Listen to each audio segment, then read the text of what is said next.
Tonight, the anthem will be performed by the marching band under the direction of band director Chris Stiles.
Sister Dart, let's hear it.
gentlemen, get on your feet and get ready for Spanish Fork Dons football.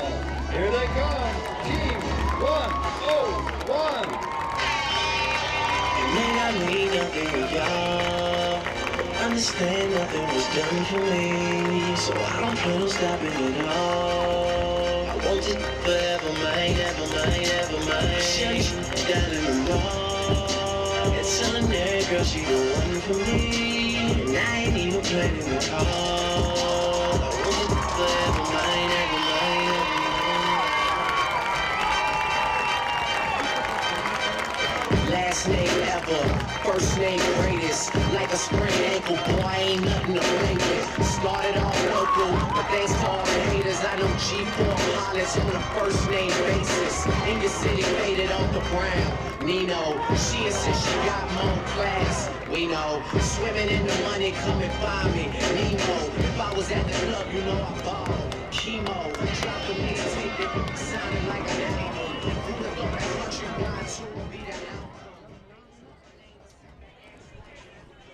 High school football back for week number 2 here on Spanish Fork 17 as we get ready tonight for the Desert Hills Thunder and the Spanish Fork Dons. Great to be with everybody here once again. Ryan Pickens alongside Chris Hurst. And Chris, boy, last week we saw the Spanish Fork Dons come out and show at, for the most part of the ball game, they can move the ball and they can score some points. Yeah, and they did it both through the air and on the ground. It was a very impressive performance by the Dons offense there, and the defense kept them in the game as well. Very exciting game, and hopefully we're up for another exciting contest tonight, Ryan, as Desert Hills makes that somewhat long journey up here to Spanish Fork. It's going to be interesting to see how Desert Hills, how they, and I heard, and I'm not 100% sure, I didn't have a chance to confirm this, they may have came up yesterday and kind of spent the night up here and getting ready for this one. I don't have that confirmed, but when you take a look at it, Chris, if they did bus up today, you have to wonder in some ways after a long bus ride how tired some of those players for Desert Hills is going to be, especially early on in this ballgame. Yeah, that's a good question, and I'm guessing they took the St. George shuttle, just from what I'm seeing visually, so maybe a little nicer than a school bus, but at the same time, still a long drive. So we're having some technical difficulties with the PA system here, and don't know if you guys heard that screech. I certainly did, but yeah, anytime you make a 3-hour drive to play a football game, it's tough, but if they came up yesterday, that shouldn't be a problem at all. It's definitely one of those things. You see the coin toss going on right now, right here, Spanish Fork. They're indicating that the Dons won the toss. They've decided to defer. So Desert Hills will get the football to start this contest. And that might be big, Chris, in the sense of last week we saw Cedar Valley have a great opening drive. Then that Dons defense found a way to get a couple of stops. Yeah, absolutely. And yeah, Jace Gunner won the toss for him there. But yeah, I'm just excited to get some football going here, Ryan, and see if the Dons can come out on fire like Cedar Valley did last week. We have about 2.5 minutes before kickoff, Chris. Let's take a look at today's Triple T Heating, Cooling, and Plumbing keys to the game. Yeah, so the first one is Spanish Fork is going to have to tackle an open space. Desert Hills, they're going to spread it with 3-4 wide receivers. They're going to try and throw some screens, get some guys wide open in open space, and break a couple tackles. They've had huge plays off of that, so Spanish Fork's secondary is really going to have to tackle well. Second, be efficient in the passing attack. We saw that last week from Spanish Fork. They used both Dart and Ranavoa to get the passing game going last week, and then I think if the defense can create some turnovers, maybe a couple of INTs, the Dons will come out victorious tonight.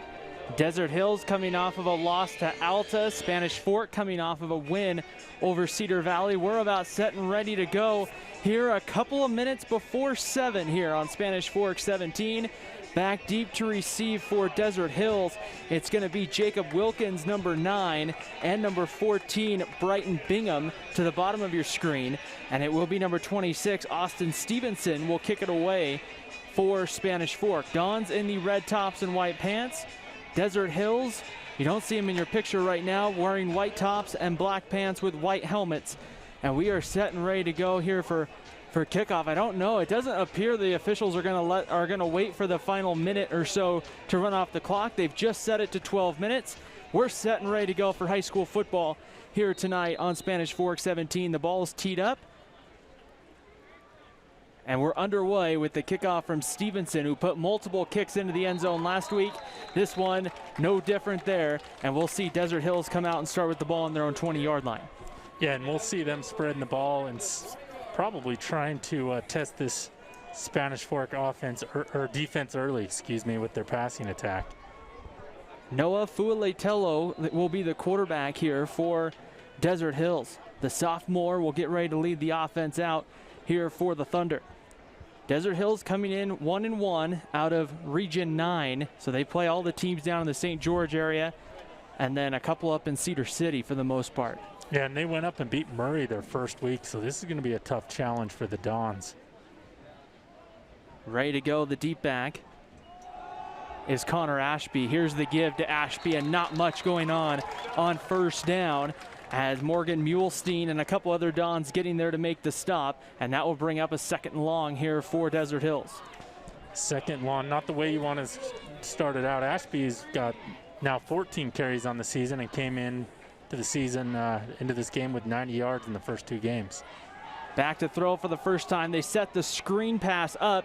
This is complete out to Joshua Crandall, and Crandall gets across the 30-yard line or so, and that's going to be enough for a Desert Hills first down. So again, not doing anything too flashy, Chris, and like we saw last week with Cedar Valley, they're going quick, going no huddle here on the opening drive. Yeah, the other thing they're going to do is they're going to pass it short, make you tackle in space. So they're going to try and make some high percentage passes here. First and Fualetelo. Ready to go. Here's the give up the middle. And again, that is number 3, Connor Ashby. And Ashby's going to get another 5 yards or so. Wow. He got a lot further than I realized. But yeah, huge gain there on first down, just running the little inside trap there. 2nd down and about 5 coming up here from the 37-yard line. Back to throw with some time. Pressure comes, Mulestein chasing him. He gets rid of it. That's complete out to Eric Olson. And Olson's going to get close to the marker, but he's going to be about a yard short. It's going to bring up 3rd and maybe a yard. Yeah, Olson's just running a little out there, trying to get a couple guys deep on that side, and Olson was open for the underneath pass. So 3rd down and 1, ball on the 39-yard line, 10:40 to go, first quarter. Here's Ashby trying to get around the corner. He's going to have the first down across the 40 to the 45, and he may have gotten out as far as the 47-yard line, Chris, right there, and that's been an effective way for Desert Hills on this opening drive to find a way to move the ball. Yeah, great job by the tackle and the tight end blocking that time, just giving enough crease there on the outside for Ashby to turn the corner and get the first down. Thunder moving quickly right here as they're on their own 42. Or 40, they're on the 47. There's a pass completion along the sidelines, making a man miss. That is Austin Turnbow, number 2. And Turnbow's inside the Spanish Fork 40, and there's a Don that's down back in the backfield right there as we'll get our first look at the Car Guys instant replay. And Chris, again, like you talked about, not doing anything too flashy with a short pass. Yeah, just a little short hook route that time.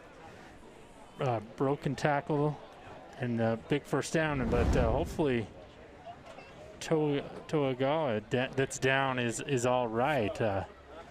The senior defensive end right there, still down back at about his own 42. We get our first timeout here, our first kind of injury stoppage of the night here with 10:12 to go in the first quarter.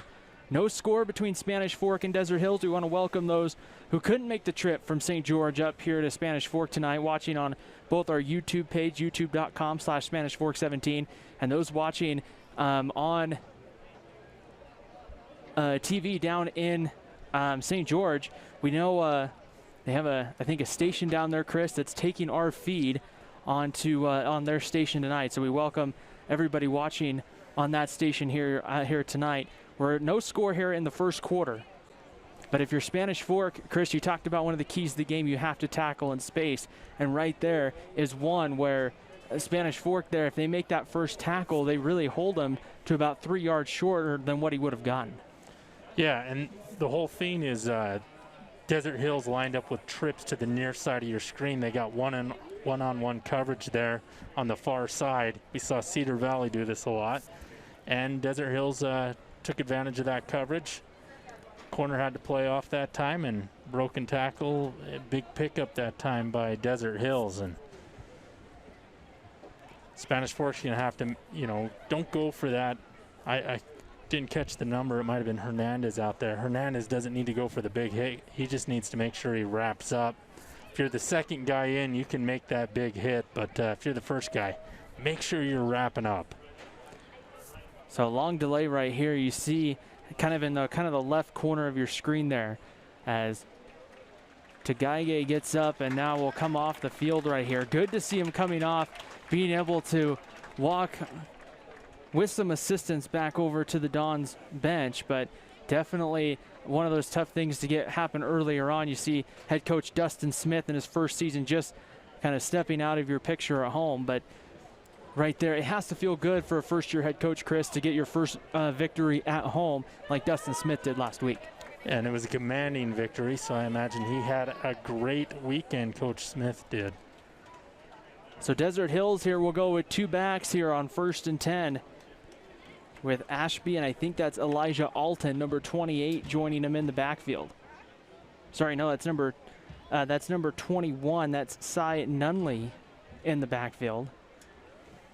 As we're waiting, I think, for the officials, I think they're just waiting to make sure he gets all the way off the field. Now, our officials say we're ready to play here.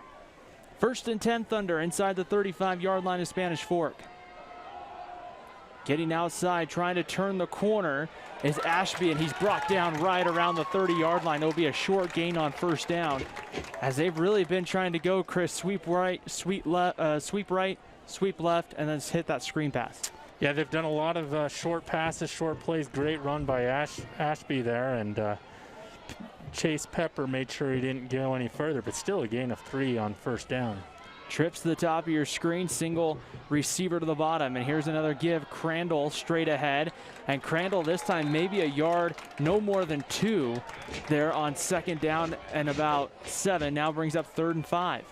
And this is the first time Desert Hills has had a 3rd and more than a couple of yards here, so we'll see if they go through the air, if they're going to try and play for 4 downs. We're definitely in the 4-down territory. 3rd down and 5 coming up right here. 4 wide receivers. Once again, that's Ashby in the backfield. Spanish Fork looks like they're coming. Blitz comes. They get rid of it. Throws it out there in and out of the hands of the intended wide receiver. That was intended for number 14. That was Brighton Bingham, the tight end, defensive end for Desert Hills, and that brings up 4th down. Yeah, and that whole play was disrupted by the pressure of Worthen coming from a safety spot there, making Desert Hills want to throw the ball before they wanted to that time. Desert Hills will go for it. 4th and 6. They need about the 23-yard line.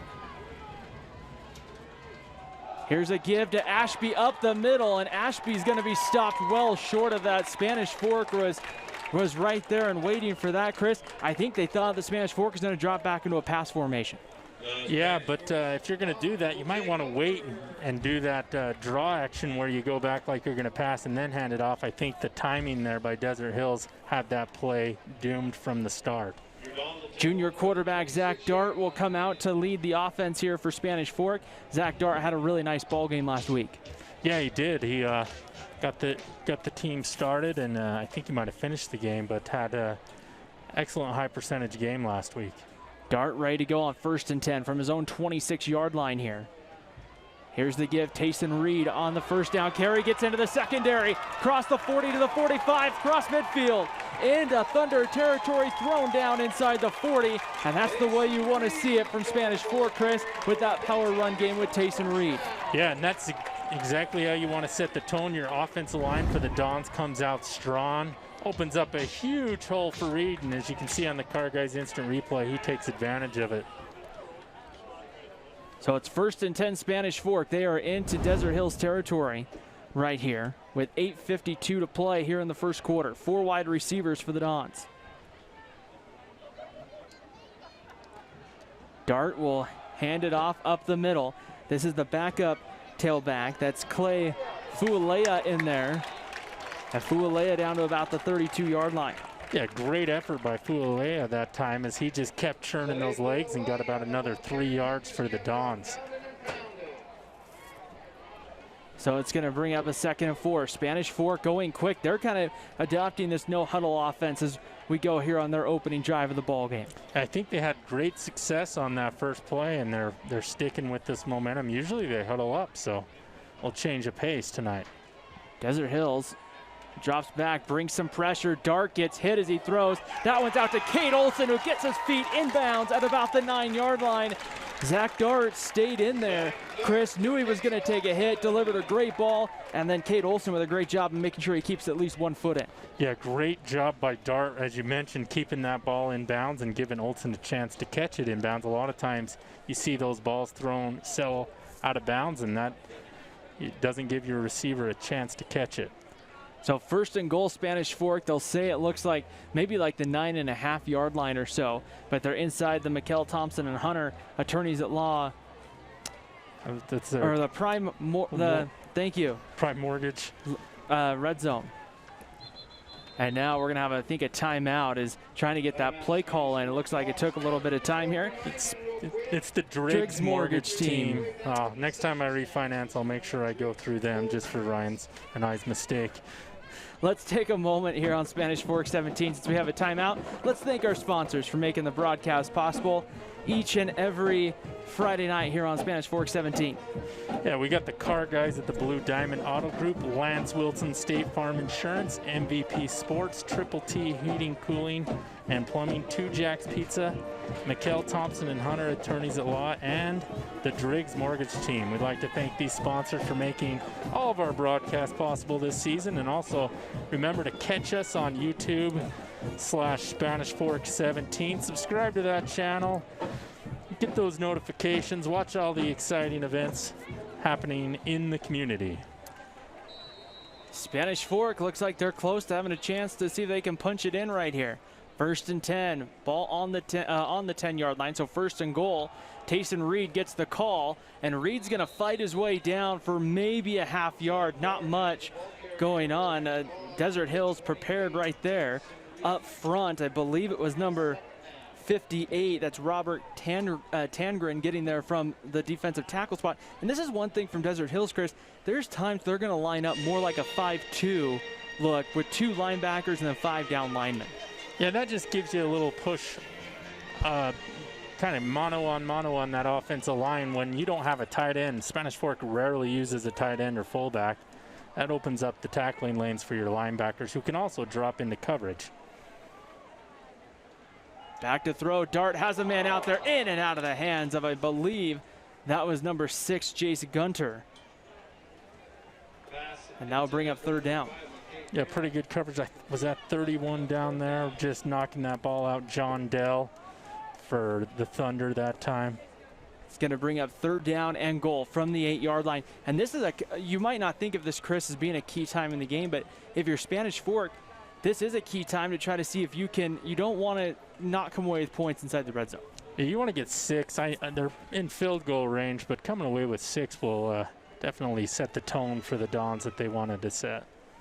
Bad snap. Dart now has to roll away, throws it out there, has a man caught. Morley Bennett, touchdown, Spanish Fork. Yeah, great job by Dart keeping that play alive and allowing Bennett to get free, and he catches I believe that's his 5th touchdown pass of the season he's caught, Bennett. And right there, Chris just beating the cornerback, number 4, Ashton Stevens. And really that's when Morley Bennett just uses his speed to be able to make a cut in the grass and just get that open space. And he's Mr. Reliable. You get that ball within a couple of yards of him, he's going to come up with it. Austin Stevenson on for the point after touchdown attempt right here, and the snap good, hold good, kick is through the uprights. And with 7:18 to play in the first quarter, Spanish Fork leads Desert Hills 7-0 here on Spanish Fork 17. And Chris, that was the kind of drive you wanted to start a ball game. Go right down the field, get a couple of big plays in the running game, get a couple of big plays in the passing game, really kind of open things up. Yeah, it did for sure. That Reed run at the first of the game really set the tone, and we'll see if the Dons can get a stop here. I figured this game would be pretty evenly matched, so I wouldn't count Desert Hills out from what we've seen so far. When you take a look at what Desert Hills has has the potential to do. They play in a good region, and they're just one of those teams. They're not too far removed, Chris, from playing for a state championship in their classification a couple of years ago. Yeah, they had a couple of guys on there that were kind of anchors of that team that aren't here anymore, but this is a position for Desert Hills where they have an opportunity to go on the road to a classification above them, Chris, and really steal a win for that RPI. Yeah, and they've played Alta, Murray so far, so they haven't played anybody in their classification. Next week, I believe they have Dixie. No, they're at home with Pineview coming in. That kick will go deep right there and into the end zone. That one will come out to the 20-yard line. Spanish Fork, the Dons turned around. They're supposed to play Provo, who had their game canceled due to COVID tonight. They were supposed to, Provo was supposed to play Timpview. That was supposed to be the big rivalry game in Provo. That one's not being played. So we'll have to kind of wait and see as the week turns out what happens with the Spanish Fork Dons next week. And I believe we're scheduled to go to Springville, where Maple Mountain will make their Spanish Fork 17 debut this season at the Red Devils. Boy, talking about a fun game that one always can be. Maple Mountain and Springville. I've been there for many basketball games, Chris. You never know what's going to happen, but we haven't been there the last couple of years for football, so it'll be interesting to see what happens as Desert Hills comes out here with their offense and a penalty flag right away, and Spanish Fork pointing in the direction of Desert Hills. We'll see here. We're going to have a penalty against Desert Hills, but I don't think it was a delay of game penalty. But nonetheless, it'll bring back Desert Hills, bring them back 5 yards. 1st and 15 from their own 20. Man goes in motion. What do we got? And another now, false start? Yep. And credit the officials here. They are moving pretty quick, keeping these penalties, stoppage time to minimum. Sometimes early on in the season, you see with some early season games, Chris, you can see where sometimes the penalties start to add up and games are a little more slower. Desert Hills back to throw. There's a slant route, has a man out there. That is complete to, I believe, Austin Turnbow, number 2. And Turnbow is going to get a good chunk of yardage back there on 1st down.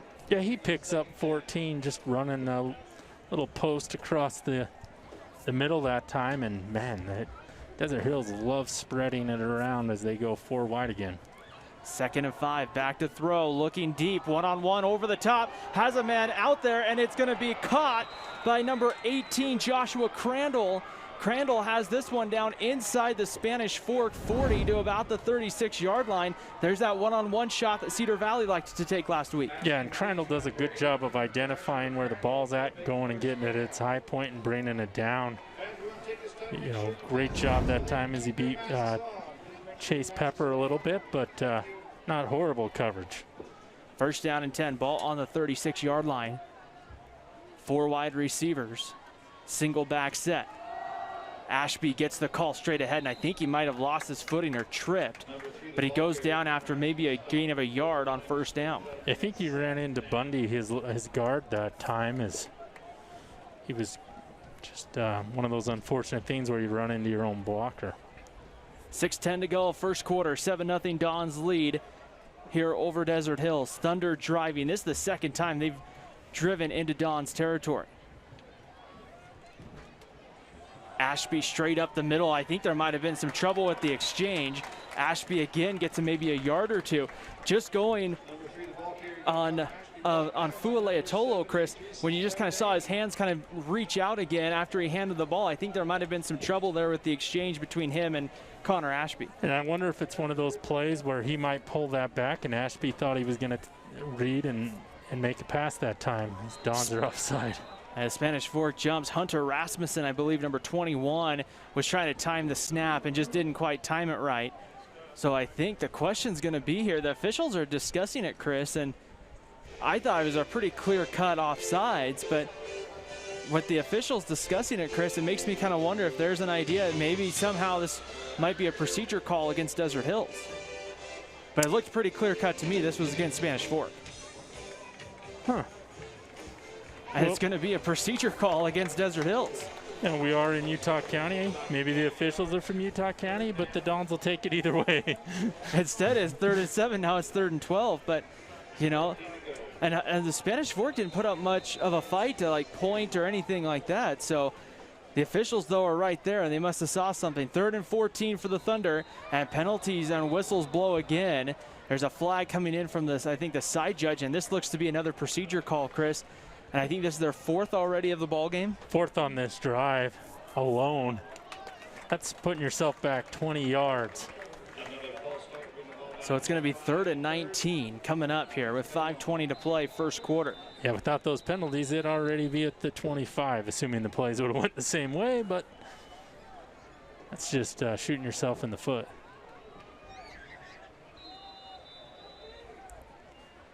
Third down and 19, 5:13 to play first quarter. 4 wide receivers coming. Fualeatolo back to throw, has a man out there, in and out of the hands as he threw that one there, Chris, into about 3 Dons trying to get it in to number 14, Brighton Bingham, and it brings up 4th down. And Desert Hills with another good drive started, can't capitalize and get any points as they're forced to punt.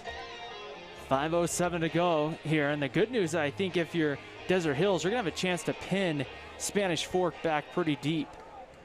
Tenny Worthen, number 19, back deep.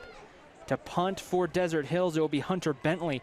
Bentley listed as a quarterback, so keep an eye on sometime, not now, but they could potentially fake it at some point with Bentley.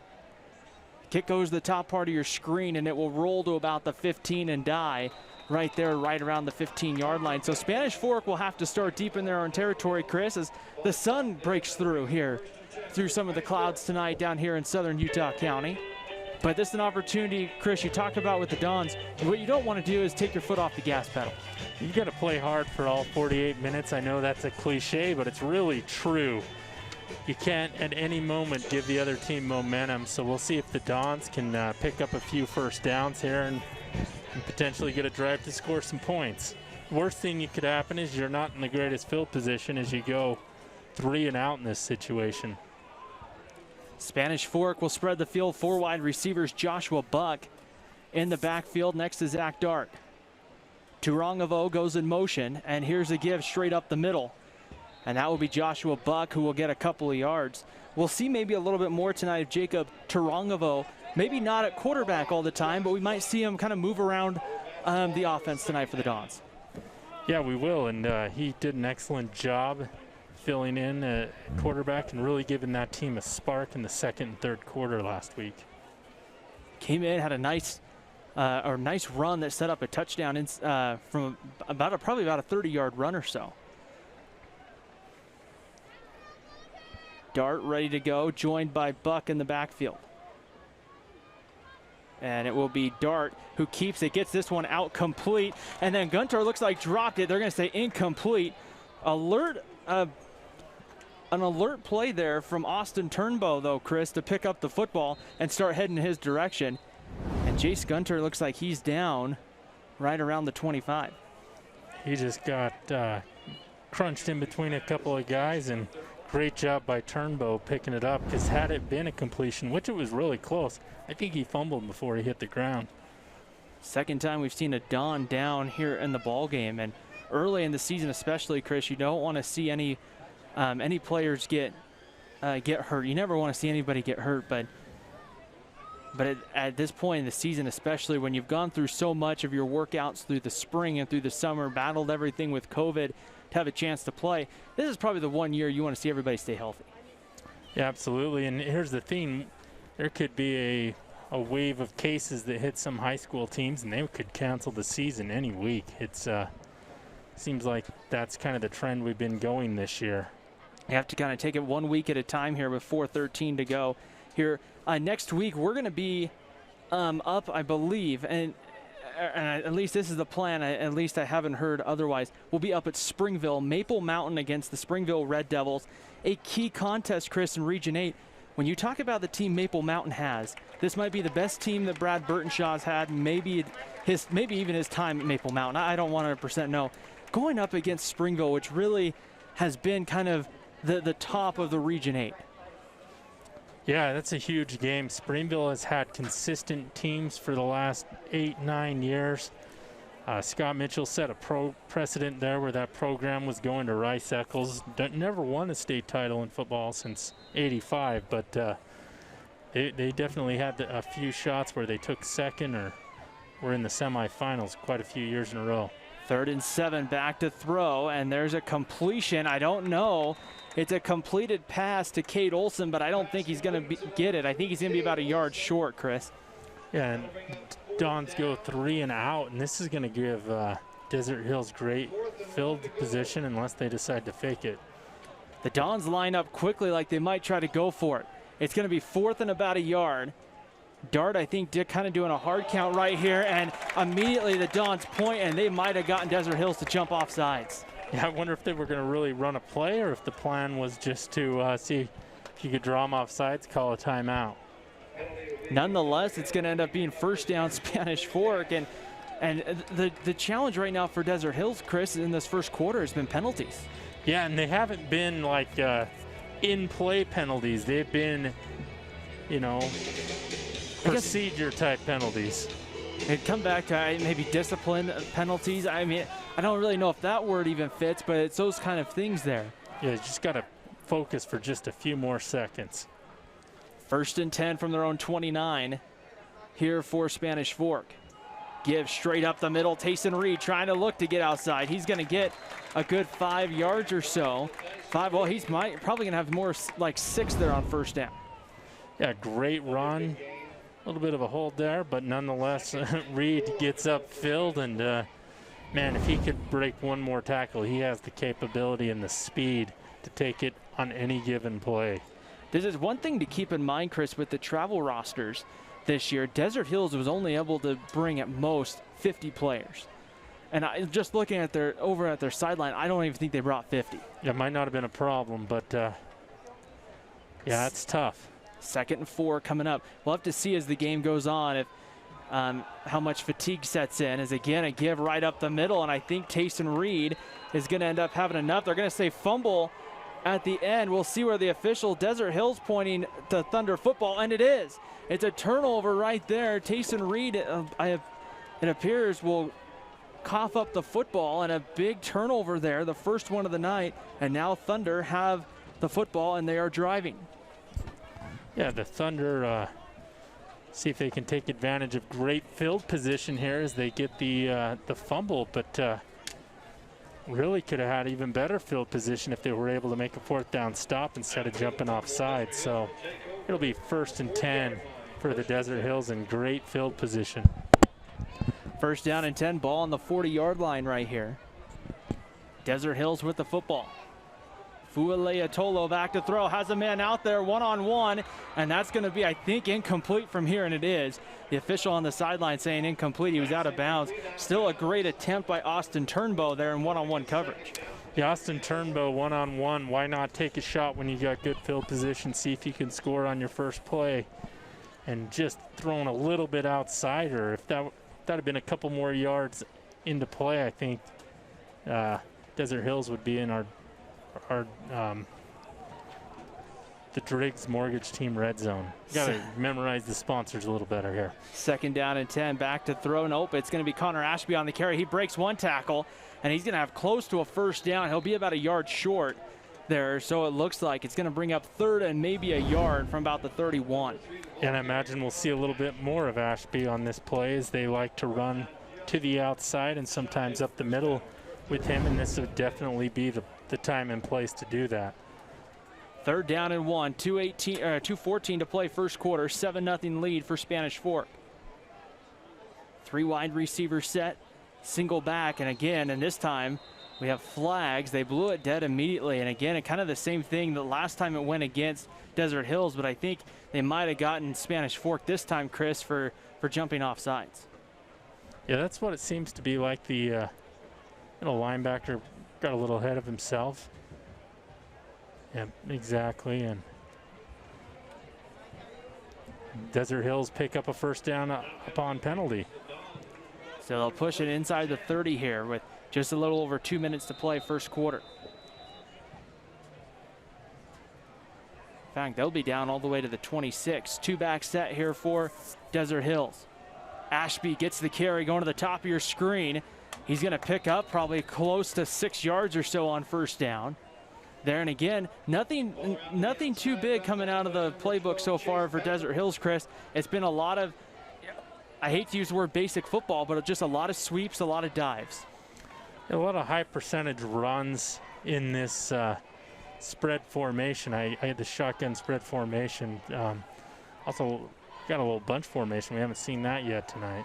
Going to the top of the screen, trying to get it out quickly. That again was attempted for Turnbow.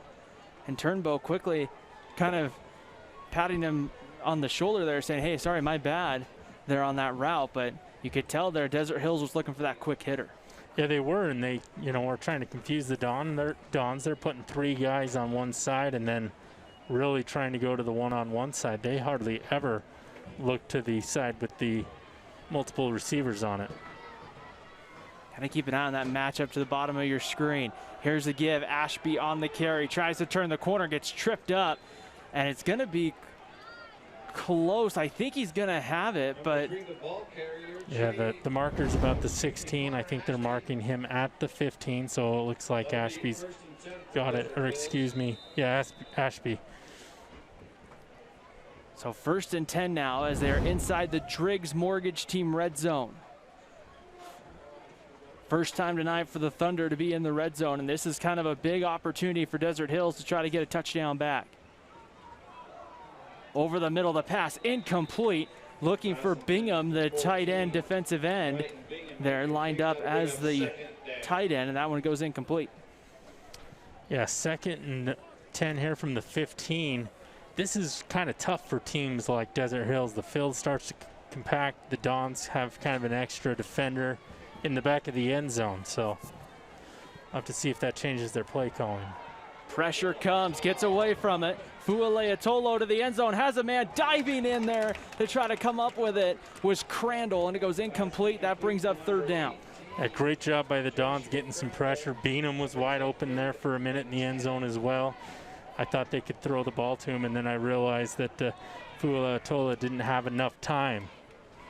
The pressure right there, kind of a quarterback hurry, so to speak, really kind of causing some problems there with that throw.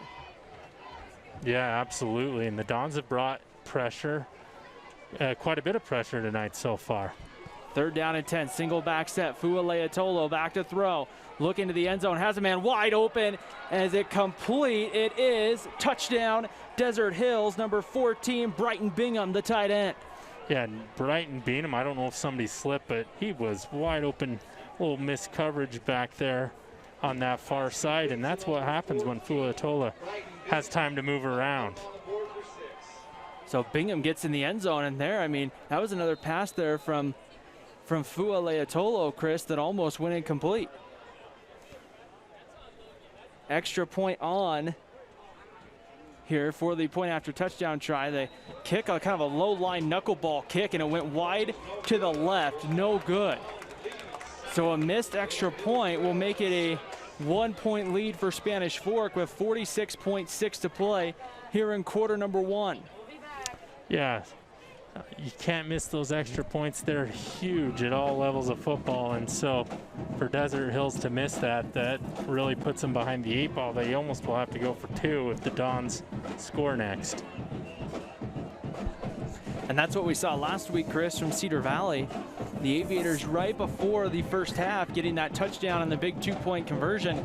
Really at the time there, at least until Spanish Fork opened up the 3rd quarter with a score, really kind of opened up and kind of swung the momentum. Yeah, absolutely. That's seemed to change the course of that 2nd quarter there. So 46 seconds to play here in the 1st quarter. 7-6 lead, Spanish Fork on top of Desert Hills here as the lights begin to come on here at Spanish Fork. As they get set and ready to go right here. As it's number 81. It's Kidman? Yeah, Trevin Kidman. He's wearing number 81, has 51 on his helmet. So had a hard time finding that there when he kicked the extra point.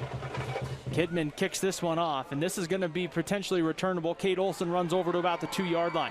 Cross the 20, look out, he's got some green if he can get the corner.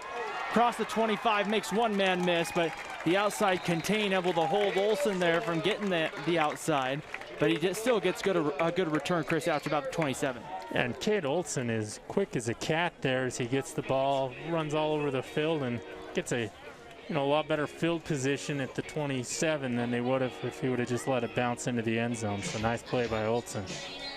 So 1st and 10 with 38, almost 39 seconds to go here in the first quarter. Looks like Dart's still in at quarterback, so taking every snap from center so far in this ball game. We'll see 3 wide receivers right here for Spanish Fork.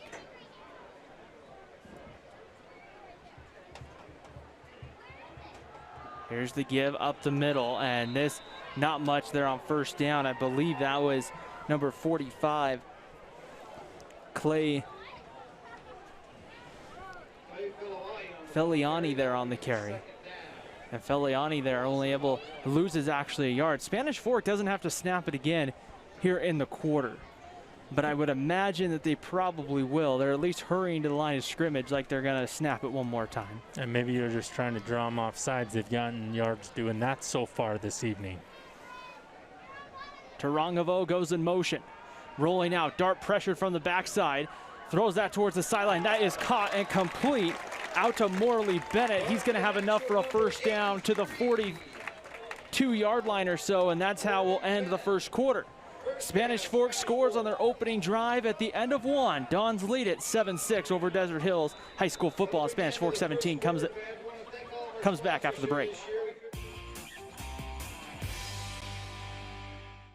If you're looking for a workout, you know MVP Sports is the place to start, and that includes pickleball. MVP Sports has all you need to get active in this growing sport. Paddles, shoes, clothing, and the pickleballs. MVP Sports in Spanish Fork.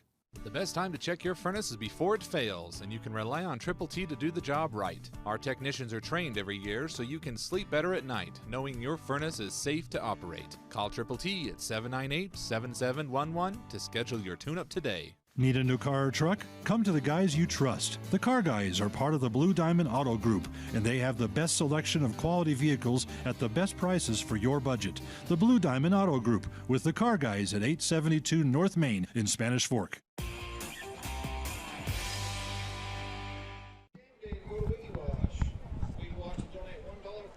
Start of the second quarter here on Spanish Fork 17. Ryan Pickens alongside Chris Hurst.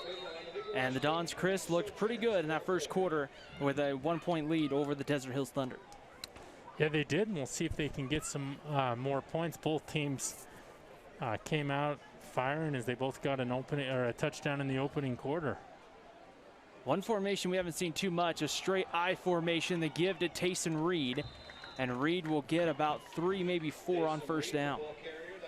Yeah, and that's just getting us ready for Springville next week, where they exclusively run the I formation. At least they have ever since I can remember. A lot of I formation, a lot of run. Might be kind of a tale of two offenses next week at the Springville Maple Mountain game.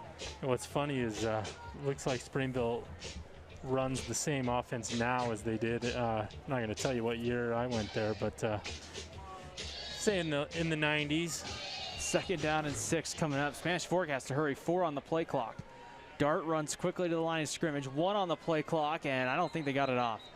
And penalty flags fly there, and that's going to back up Spanish Fork 5 yards.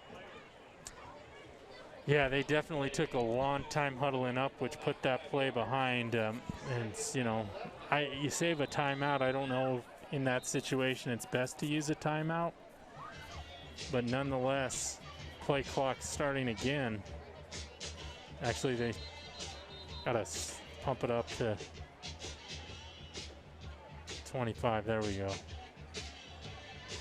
So right here, it looks like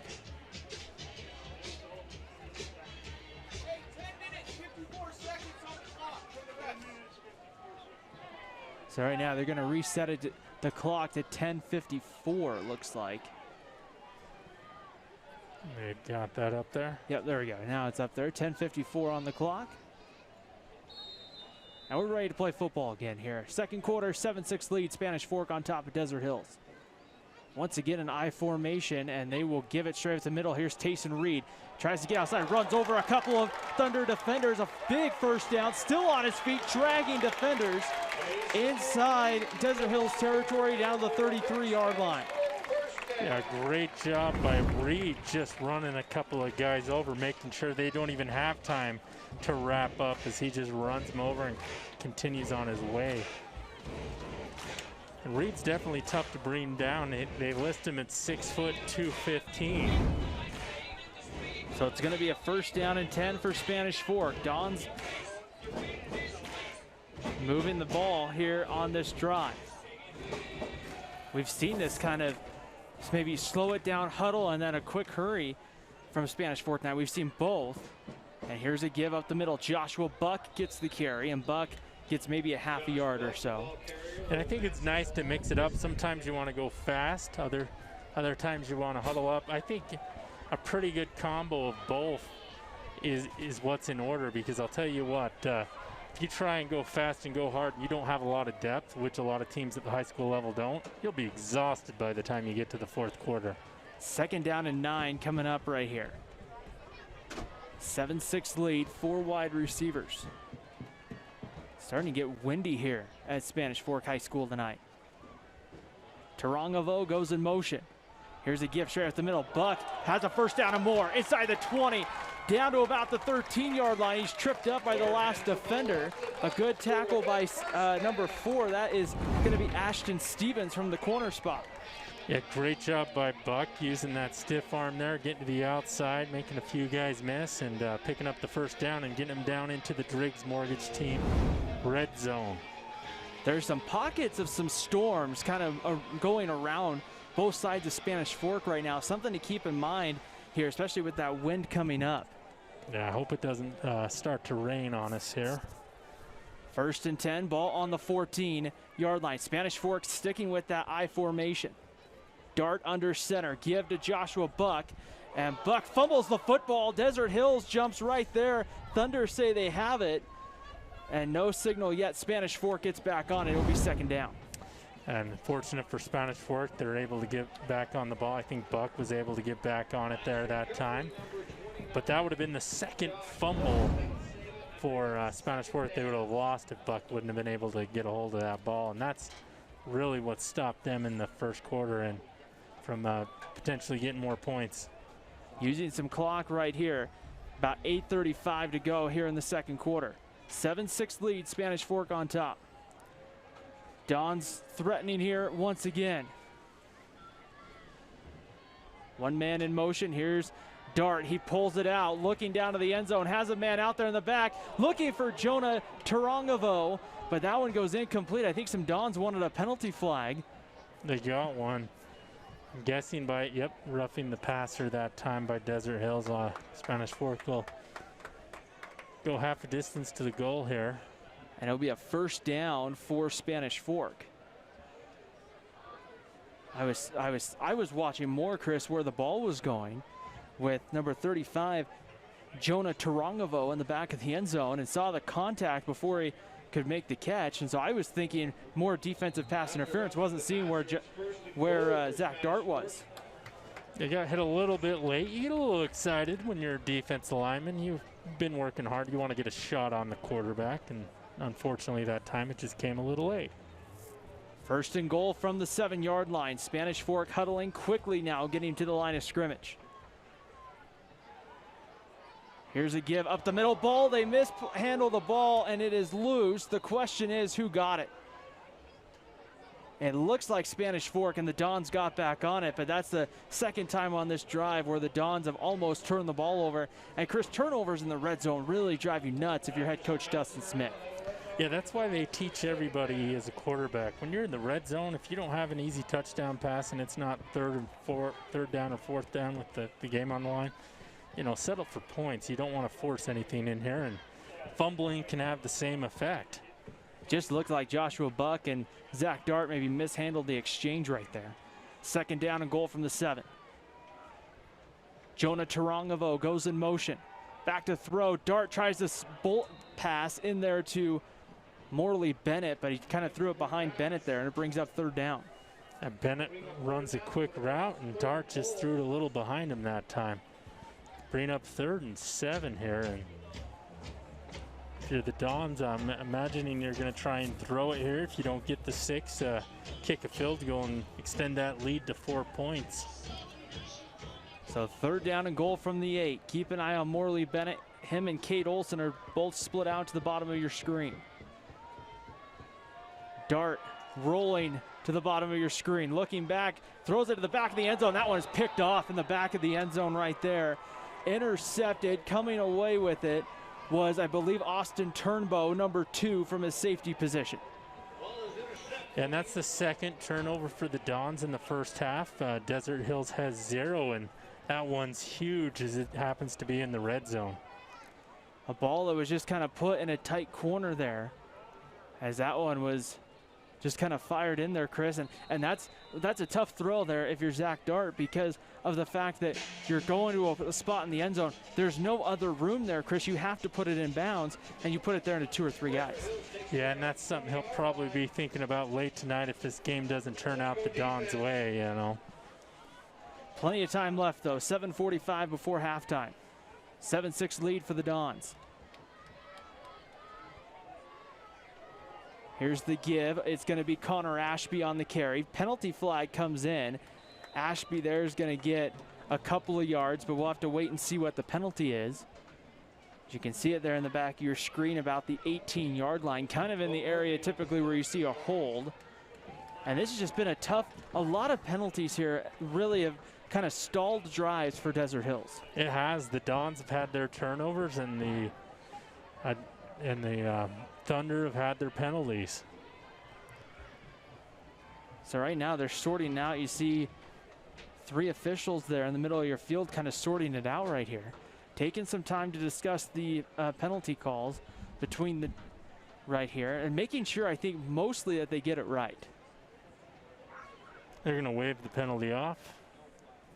It's as if nothing ever happened, other than we, got to watch him talk for a few seconds. Ashby will pick up about 3 or 4 right there. Some sports it's easier to, like football, where you can throw the penalty flag then discuss it. Some sports that's a little bit harder than others. 2nd down and 7. Here's the give up the middle again. That's Ashby, who, boy, almost got into the secondary there, but got tripped up. It'll be enough for a 1st down across the 30 to the 31. You're absolutely right. In basketball or hockey, if you blow that whistle, you better be certain and confident with what call you're going to, because there's no time to argue really after that. It'll be 1st and 10 right here. 6:55 to play before halftime. 7-6 lead for Spanish Fork. Desert Hills, the Thunder making the trip up from St. George. Be a big opportunity for the Thunder to kind of find a way to get a win against a higher classification. Fualeatolo keeps it right there, and he'll pick up a yard, maybe 2, before Rasmussen gets there from his linebacker spot.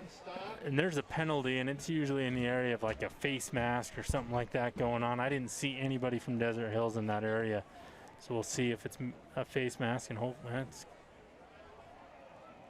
a targeting. A hit to the head. Now, in high school football, it's just a 15-yard penalty. You don't have, like in the college game, where you have a potential ejection out of that. And what's weird in college is it's either they go and review it, there's either no penalty or the guy's gone. I'd almost like to see, okay, he hit him in the head, but we didn't think it was, on purpose, or it was both guys ducked down into it or something like that. Where some of the obvious ones, I think you should kick him out of the game. Fualeatolo going to up top, looking for a receiver, and just overthrew the intended receiver right here. That was intended for number 18, Joshua Crandall.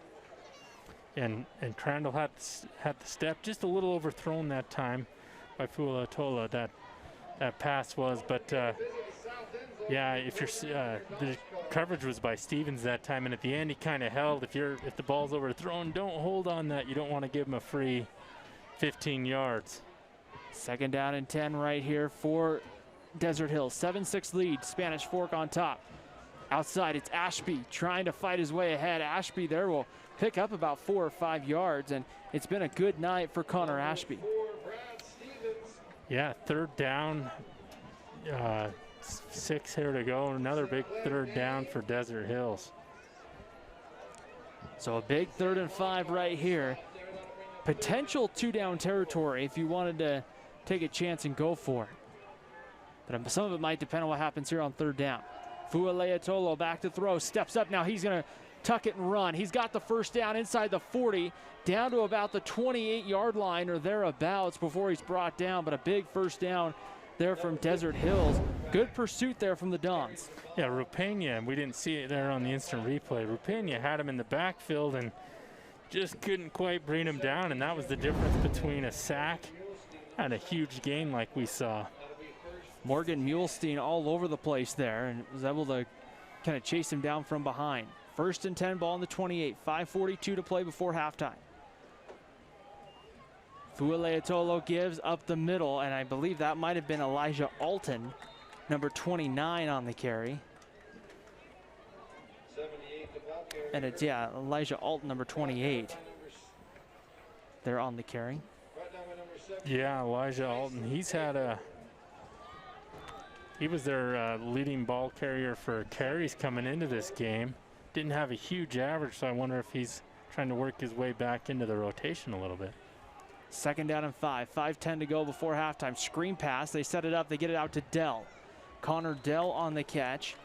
Or sorry, John Dell, on the catch, and Dell's going to get just a couple of yards short there of the marker and make it a 3rd down and very manageable here for Desert Hills. And they've had a couple of 3rd downs on this drive, and they've been able to convert every time. So, and this is in that odd zone where I don't think their kicker, Kidman's got the leg for this, so this is definitely 4-down territory. 3rd down and 3, we'll see it right here. Here's a give up the middle with Alton. A second effort is going to get Alton maybe about a yard short. I would imagine right now, Chris, with that 3rd down play, that you're definitely going for here on 4th and 1. You're going for it. I wouldn't be surprised if they roll Fuatola out, give him some time to either get it with his own feet or if somebody's downfield to pick up the first down. But I'm guessing Spanish Fork's going to crowd the line. Timeout Dons. They want to talk about it here with 4:18 to play before halftime. Yeah, they do, and this probably gives us a good chance to mention some of our sponsors here that make this game possible. We got the car guys at Blue Diamond Auto Group, MVP Sports, Lance Wilson State Farm Insurance, 2 Jacks Pizza, Triple T, Heating, Cooling, and Plumbing, Driggs Mortgage Team, and Mikkel Thompson and Hunter Attorneys at Law. We like to thank these sponsors for making this broadcast possible.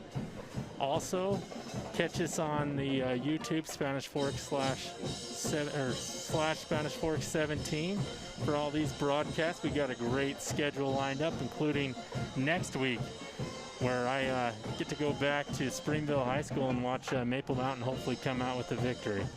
Maple Mountain and Springville will be a fun one, a 7 p.m. kickoff next Friday. And Chris, we're now into the month of September next week. When we get ready for that broadcast, and it just goes by so quick. 2020's gone by pretty quick. 4th and 1, looking for the first down. Looks like they're going to get it right up the middle with Elijah Alton. And Alton has them down to about the 15-yard line. So back in the Driggs Mortgage Team red zone right here. And Desert Hills looking to try to see if they can gain the lead, Chris, before half. Yeah, huge 4th down pickup there for Desert Hills as they can take a lead. We're getting close to under 4 minutes here in the half. Fualeatolo gonna give it here again to Elijah Alton, who breaks a couple of tackles, still on his feet, down to about the 7-yard line or so, 6 to 7-yard line, and now inside the 10-yard line. And Desert Hills offensive line, give them credit on this drive for making some huge blocks, opening up some big holes, and the running backs have been taking advantage of it here as it's been Alton, Ashby, and those two in particular. Ready to go. Here's the give. It's going to be Alton trying to turn the corner, breaks a tackle, gets down to about the 5-yard line or so, and that's going to be just maybe about a yard short. It's going to bring up 4th and about a yard. I believe it's 3rd down. 3rd and 2, They must have changed that before. The guy was on the sideline changing it as the play was going on, so Gotcha, that's why okay. you thought it was going to be 4th. There we go. So it's 3rd down and 2. 3 wide receivers ready to go. Here's a give, and Connor Ashby gets in for a Desert Hills touchdown from 5 yards out, and the Thunder take the lead. And that was a huge hole. Nice delay there by Desert Hills, as they call that. You know, it looked like it was going to be a pass, and then Ashby takes it, goes 3 yards, and gets 6 points. And the offense looks like it's staying on the field, Chris. So kind of like you mentioned earlier, at some point you think they might go for 2, and it looks like that some point is right now. Going for the 2-point conversion right here. Ashby, the single back. This is where you have to be careful for a slant, maybe to Turnbow. It's not to Turnbow, but it is a slant, and it's batted down at the line of scrimmage. So no good on the 2-point conversion. It's a 12-7 lead for Desert Hills on top of Spanish Fork. We have about 2 minutes and 50 seconds before halftime. Coming up at the half, we'll have the halftime show here from Spanish Fork High School. We'll recap our Triple T heating, cooling, and plumbing keys to the game. Check some scores from Region 8, and we'll get you ready for the start of the second half here on Spanish Fork 17. But right now, Chris, what do you want to see from the Dons here in the next 2 minutes and 50 seconds? Well, I think they've got to get their offense rolling again and avoid the couple of mishaps they've had with turnovers. See if they can't take all the momentum heading into the half, take a lead. If I'm not mistaken, they've got the ball to start the 3rd quarter, so they can get, you know, if they get a touchdown here, they could actually turn this into a 2-possession game with back-to-back touchdowns. But we'll have to see here as Desert Hills has turned up the heat on them here in this 2nd quarter. Cade Olson back deep, and number 5, McKay Peary back deep. Olson will be at the top of your screen. Peary will be at the bottom. And it'll be number 81, getting ready. Trevin Kidman will kick it away. So Kidman tees it up on the 40. And this one will go to Cade Olson from about the 5. Olson's got breakaway speed. If he gets a couple of holes, gets across the 30 before he's tripped up. A big saving tackle there, a good tackle there in the open field there, I believe, by Joshua Crandall. And actually, let's give Perry credit for his speed on that return, as it was number 5 that got it. It's very tough to distinguish numbers. But, yeah, great tackle there. Touchdown saving tackle potentially as well by Desert Hills. So a 2:44 to go here in the 2nd quarter. We'll see here what Zach Dart and the Spanish Fork offense can do. I have to say one thing real quick. It's nice not having the student body in front of us this season. We can actually see what's going on the sidelines as well. 1st down and 10, ready to go. 4 wide receivers. Dart back to throw with some time. Takes a hit, gets it out there for Morley Bennett. Almost intercepted as the cornerback right there to the top of your screen almost just kind of took that ball away right there from Morley Bennett. Was that Traven Mortensen on the coverage that time? And like you said, that was just a ball thrown up for grabs, and great job by Bennett turning from receiver to defender to make sure nobody came away with that ball. Will be 2nd down and 10 coming up right here, and that's a big play because a turnover here the opposite way, Chris, could potentially give Desert Hills a chance to extend the lead before half. Back to throw, Dart, pressure comes, throws off the back foot, gets it out there complete, and that is going to be Brandon Tarangavo on the catch. Yeah, Tarangavo that time comes up limping, but man, he's like a Swiss Army knife. He can do everything for the Dons as he comes up with a huge catch that time. Bring up 3rd down and 5. Tarangavo gets back over to the sidelines, kind of stretching out the foot there a little bit. There's a completion. That goes to Jonah Tarangavo, who fumbles, and right there able to pick it up, I think, was Desert Hills. I think this is going to go back to the Thunder, but somehow Spanish Fork got back on it. Cade Olson probably has a Superman shirt underneath his shirt as he flies over there and picks up that fumble that looked like it was all but Desert Hills here, as he's nowhere even in your screen. And then he flies in there, and then is able to jump up on it that time. I saw the two Desert Hills Thunder players come up with it, and I think they originally did, but then I think the ball squirted back out.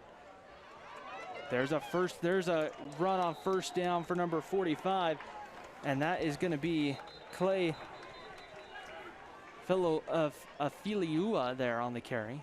But there's a penalty flag down right around the 32. Yeah, but wow, Cade Olson was so far away from that play and just got in there and got that fumble. That would be huge for Spanish Fork if they'd had another turnover in this first half. Right there, they're going to get a Thunder personal foul for, again, a helmet-to-helmet hit. They're going to move the chains now inside the 30-yard line. That's going to move it down, I think, right around the 20 or even inside, like, around the 18. And if you're the Dons, take your time. You got plenty of time. 1:41 here. You want to use some of this clock in case you score. You don't want to give Desert Hills ample time to mount a drive themselves. So 1st and 10, ball on the 18-yard line, minute 41. Spanish Fork with 2 timeouts. That's something to kind of keep in mind. Jonah Tarangavo goes in motion, split out, and here's Tayson Reed right up the middle. Reed's got a close to a first down, takes a big hit right around the 10-yard line, but picks up about 8. And Chris, like you talked about here, you're able to kind of use some of that clock now to your advantage. Yeah, you get 8 yards, get a huge gain. You can go huddle up, let that clock tick down a little bit, but still have plenty of time to run a few plays. So 2nd down and 2 right here. Don's looking like they're going to threaten right here to score. Dart back to throw, steps up, has a man back on the slant. It's caught. Did he hold on? He did. Morley Bennett for the touchdown. Yeah, Bennett with another huge catch and another touchdown tonight, as he has both of them from Dart tonight.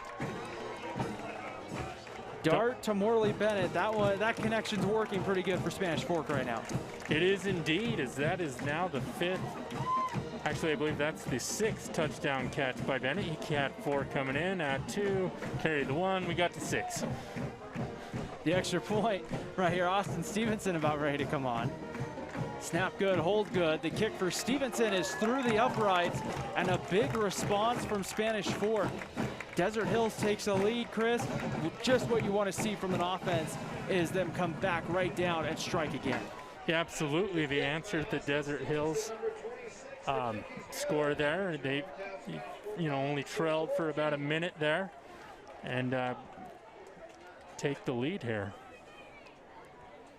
So 1:09 to go. The Thunder will have 2 timeouts with them.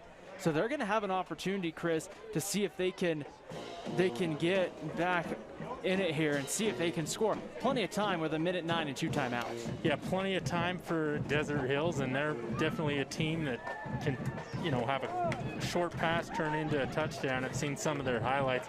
They have big play capability. So right here, we'll see what happens with 1:09 to go here in the 2nd quarter. Spanish Fork will get ready to kick it away. Back deep for Desert Hills. It's Wilkins and Bingham.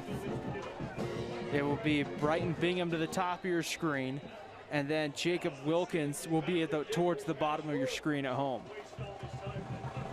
Ready to go. Stevenson kicks this one deep. This one I don't believe will be returnable, and it's about 5 yards into the end zone. And that Stevenson's been consistent this season, making sure every ball goes through the end zone, and it's little things like that, ensuring the other team can't return it, that can sometimes make a difference in a ball game. So the Thunder here with 1:09 to go, and Chris, they're kind of in the same position that Spanish Fork offense was. You don't want to run the risk of any kind of a turnover here before the first half. Yeah, I wonder if they're just going to run it up the middle a couple times and try and run this clock out, or if they're going to be aggressive and throw the rock. Single back set, Fualeatello throws that one out complete, and that is caught by Crandall, who will get a yard or 2. And that's kind of, Chris, the passing version of kind of what you described with the run. That's really just an extension of the run game with a screen pass. Yeah, it is, and a great tackle by Perry as he comes up and ensures the receiver goes nowhere. Back to throw. Thunder now taking a chance, looking up top. That was, again, I believe, looking for Crandall. goes incomplete. Crandall against Peary has been a kind of a big matchup tonight, and it's going to bring up 3rd and 8. That stops the clock here with 40 seconds left. Yeah, and Rapena get some pressure that time, and that really disrupted the play. 3rd down and 8 coming up here. Big 3rd and 8 for Desert Hills.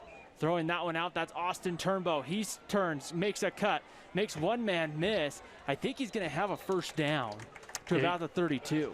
He needed to get to the 30s, well past there, and Desert Hills, I believe, has at least a timeout or two. So with 30 seconds to go here. Don't know why they're not using it. Fuleatolo now throws this one complete out. Just a quick out right there to Turnbow. Trying to get up, I think. I don't know if they're trying necessarily to get up to try to have maybe one shot at the end zone, but right here now, they're only at the 41. So you have to think in high school football, they probably need, Chris, probably another 20 yards. They're going to need a lot more than that. But, yeah, 22 seconds. They can go across the middle. Back to throw. Pressure comes. Mulestein has Fuleatolo back for a 2 Jacks Pizza quarterback sack in the backfield by Morgan Mulestein. Yeah, great pressure, Mulestein, that time from his defensive end position. As he gets the edge that time and throws Fuleatolo down. I think we had a timeout called. I believe it was timeout Desert Hills. Yeah, 3rd down and or 3rd down and about 6. There's only 11 seconds, so they're going to have to go deep. And if you catch that ball in bounds and you're not going to make it, if you're Desert Hills, get down quick and signal that timeout. Because then at least you would give yourself a shot at either like an extended hook and ladder or something. But Chris, like you said, if you don't get down to the point where you can call that last timeout, that clock just runs out. Yeah, it does, absolutely runs out. And I've seen that many a times at the high school level and all levels for that matter. I watch too much football. Confession time. I think, Chris, especially from the time of August through early February, that might be acceptable. I'm excited for the FCS here to kick off. I believe is it next Saturday, something like that. They're going to put about 4 seconds back on the clock. They're going to move it back to 15.3. That gives you enough for about 2.5 plays. Biggest thing is you need to get 6 for a 1st down.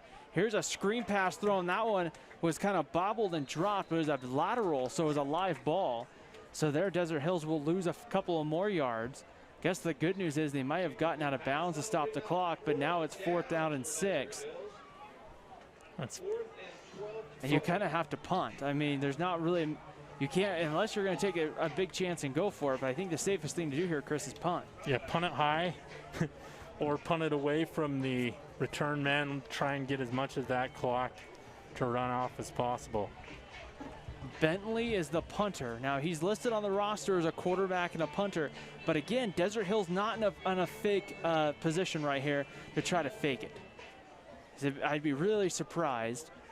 Cade Olson back deep. He's got the legs to take one back to the house, but he will probably not get an opportunity here. That one will roll away from Olson, and Desert Hills kind of letting as much time come off that clock. They'll stop it with 1.8, and most likely Spanish Fork, Chris, will just take a knee and head into the halftime locker room.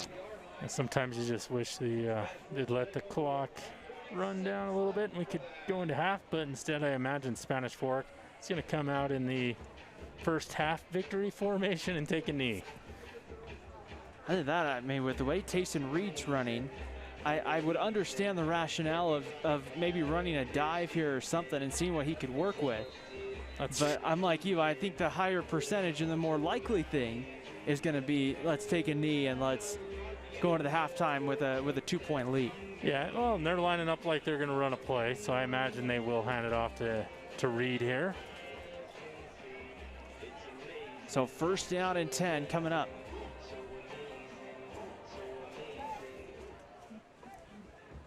Joshua Buck in the backfield. Dart back to throw. And now he'll just take a knee. So that will end the first half here at Spanish Fork High School. A 2-point Dons lead, 14-12 over Desert Hills. We'll take a break. When we come back, we'll have the halftime festivities here on Spanish Fork 17.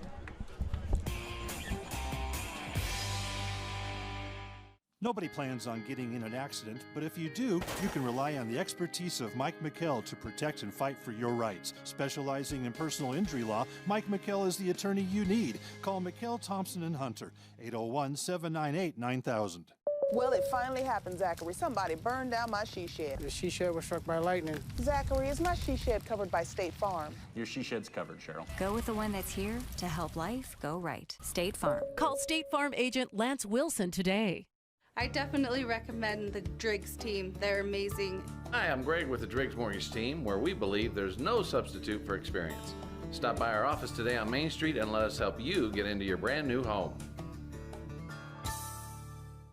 Hi, welcome to Two Jacks Pizza. For the best pizza you'll ever taste and our world-famous cheese sticks, come to Two Jacks Pizza on Main Street in Spanish Fork, or call us for a quick delivery.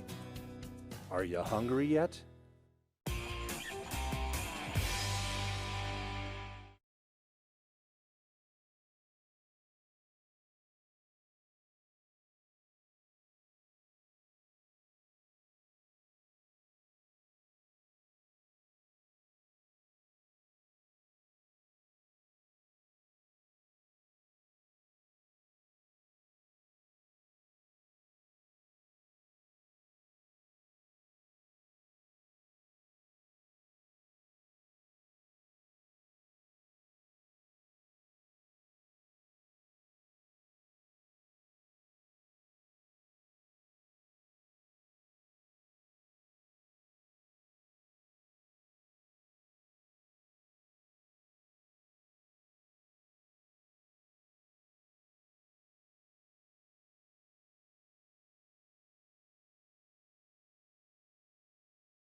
Just how I burn it up.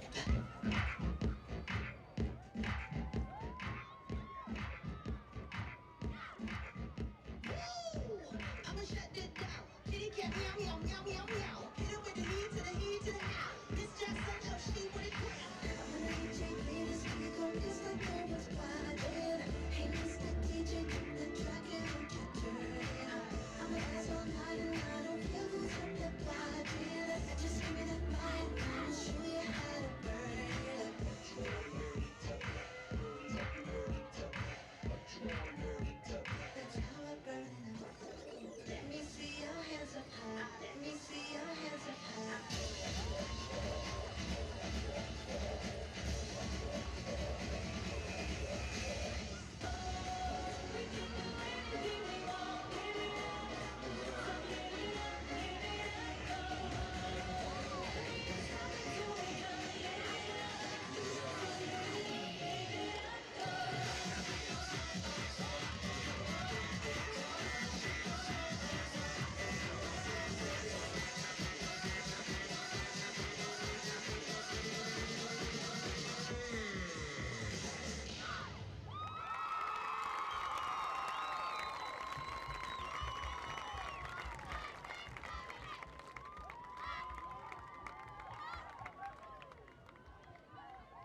Need a new car or truck? Come to the guys you trust. The Car Guys are part of the Blue Diamond Auto Group, and they have the best selection of quality vehicles at the best prices for your budget. The Blue Diamond Auto Group with the Car Guys at 872 North Main in Spanish Fork. I definitely recommend the Driggs team. They're amazing. Hi, I'm Greg with the Driggs Mortgage Team, where we believe there's no substitute for experience. Stop by our office today on Main Street and let us help you get into your brand new home. If you're looking for a workout, you know MVP Sports is the place to start, and that includes pickleball. MVP Sports has all you need to get active in this growing sport. Paddles, shoes, clothing, and the pickleballs. MVP Sports in Spanish Fork. The best time to check your furnace is before it fails, and you can rely on Triple T to do the job right. Our technicians are trained every year so you can sleep better at night, knowing your furnace is safe to operate. Call Triple T at 798-7711 to schedule your tune-up today. Hi, welcome to Two Jacks Pizza. For the best pizza you'll ever taste and our world-famous cheese sticks, come to Two Jacks Pizza on Main Street in Spanish Fork, or call us for a quick delivery. Are you hungry yet? Well, it finally happened, Zachary. Somebody burned down my she shed. The she shed was struck by lightning. Zachary, is my she shed covered by State Farm? Your she shed's covered, Cheryl. Go with the one that's here to help life go right. State Farm. Call State Farm agent Lance Wilson today. Nobody plans on getting in an accident, but if you do, you can rely on the expertise of Mike McKell to protect and fight for your rights. Specializing in personal injury law, Mike McKell is the attorney you need. Call McKell, Thompson, and Hunter, 801-798-9000.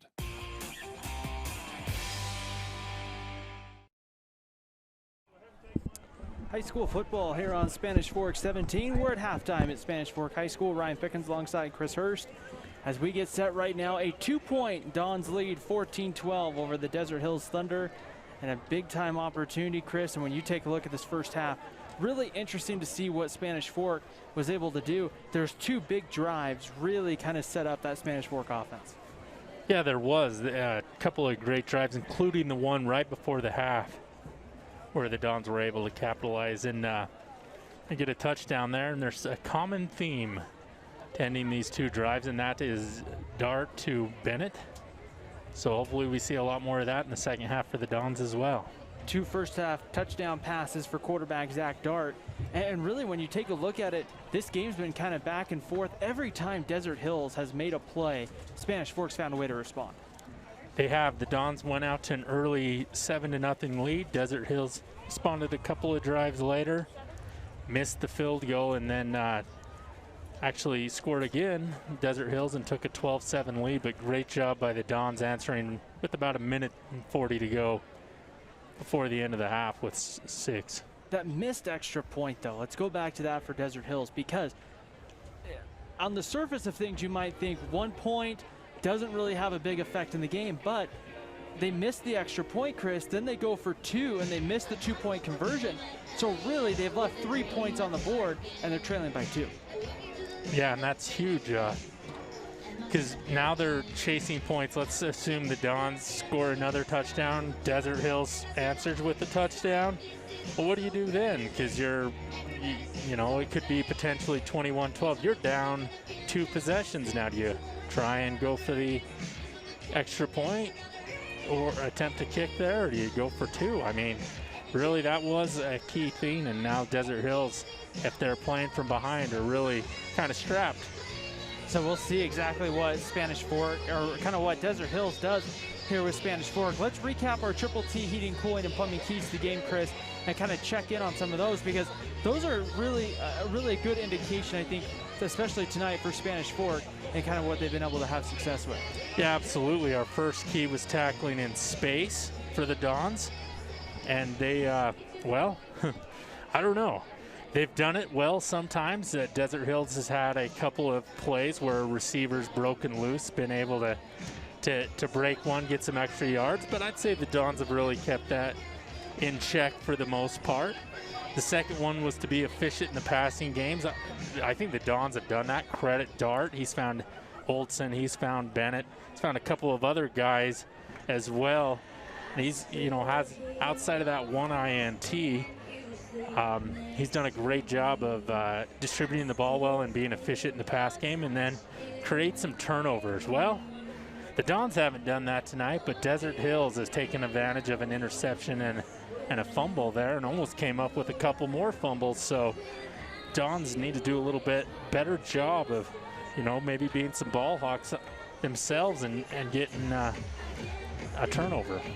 We'll see exactly what can happen here as we have our upstairs dance cam going tonight, I guess you could say, right here at halftime. As there you see. We didn't catch the name. Oh. Spencer right now, having some fun up there. I give that a solid at least 5.5. They talked to me last year and they said, we got to figure out how to get like a GoPro or something here, Chris, for you and I.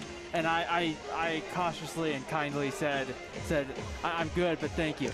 Yeah, our hips don't lie. We don't need to brag, so we're good to go on the dance moves. We'll go ahead here on Spanish Fork 17 right here. Do we want to take a break and then come back and we'll check some scores and get ready for the second half? Yeah, let's take a quick break now and then we'll come back with some scores. If you're looking for a workout, you know MVP Sports is the place to start, and that includes pickleball. MVP Sports has all you need to get active in this growing sport: paddles, shoes, clothing, and the pickleballs. MVP Sports in Spanish Fork. The best time to check your furnace is before it fails, and you can rely on Triple T to do the job right. Our technicians are trained every year so you can sleep better at night, knowing your furnace is safe to operate. Call Triple T at 798-7711 to schedule your tune-up today. Need a new car or truck? Come to the guys you trust. The Car Guys are part of the Blue Diamond Auto Group, and they have the best selection of quality vehicles at the best prices for your budget. The Blue Diamond Auto Group with the Car Guys at 872 North Main in Spanish Fork.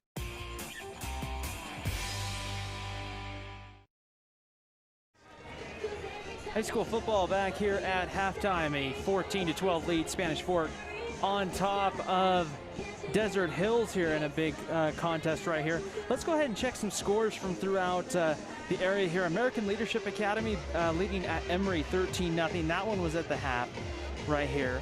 Kind of look here and kind of see just kind of around Region 8, those games that matter most here. Just kind of scrolling through here really quick. We take a look. Here's an interesting one, not in our region. Skyridge leading Orem 28-0. That one in the first quarter. That's a shocker. Payson and Richfield 7-7 third quarter down south at Payson. Payson's independent this year. Yep. And then Salem Hills leading at Juab 14-0. That one was at the half. Bountiful leading Springville 21-3 at halftime. And Maple Mountain leading Timpanogos 28-0. That one also at the half. Wasatch leading Viewmont 14-0. That one in the second quarter right there. And of course the big game, the one that's on national TV tonight, Chris, here in the state of Utah, Bingham and Corner Canyon 3-0 first quarter. And that one up, I believe, up at Corner Canyon. And on ESPN. Yeah, so that's a big time deal. I can't remember the last time I saw ESPN here for a high school game in the state of Utah. Let's go ahead though and let's thank our sponsors for making this broadcast possible tonight and throughout the rest of our high school football season. Yeah, we got MVP Sports, your hometown sporting goods specialist. They're at 72 North Main Street in Spanish Fork. You can visit them at mvpsportsutah.com. We got the Car Guys at Blue Diamond Auto Group, 872 North Main. Give them a call at 801-794-0077. Lance Wilson State Farm Insurance, they're also on Main, 220 North Main.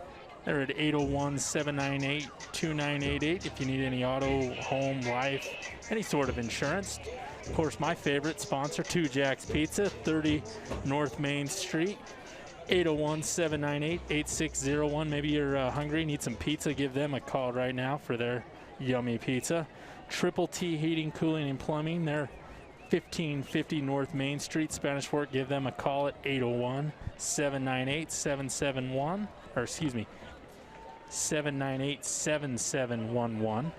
Driggs Mortgage Team, 92 North Main Street. You can go visit their website, Loans by Greg, and Greg is GREGG.com there. Loans by Greg for their expertise. And finally, we got Mikhail Thompson and Hunter, attorneys at law, 642 Kirby Lane, Suite 105 there in Spanish Fork. You can visit their website at utahlegalteam.com. I'd like to thank these sponsors for letting us have these wonderful broadcasts. Great to be with everybody once again. Week 2 of our high school football season. A 14-12 lead for Spanish Fork at the half. Chris, let's talk about the second half here a little bit. We did, of course, our keys to the game. But the keys now to the second half, if Spanish Fork's going to find a way to pull out this key game for the Dons. This is the last time before you get to a point where you can prepare for region. I think, you know, a lot of games are won and lost in the early part of the third quarter. I think the Dons need to come out. They need to see if they can't get some points on that opening drive as they'll get the ball. They've got to limit their turnovers. They got to continue to put pressure on Desert Hills quarterback and see if they can't maybe make him throw an errant pass and get an INT. I think that's what the Dons have to do, Ryan. So we'll see here just a little over a minute to go here before we start the second half here at Spanish Fork. A great opportunity. We want to remind you, stay tuned for our post-game show. We'll have our MVP of the game brought to you by MVP Sports.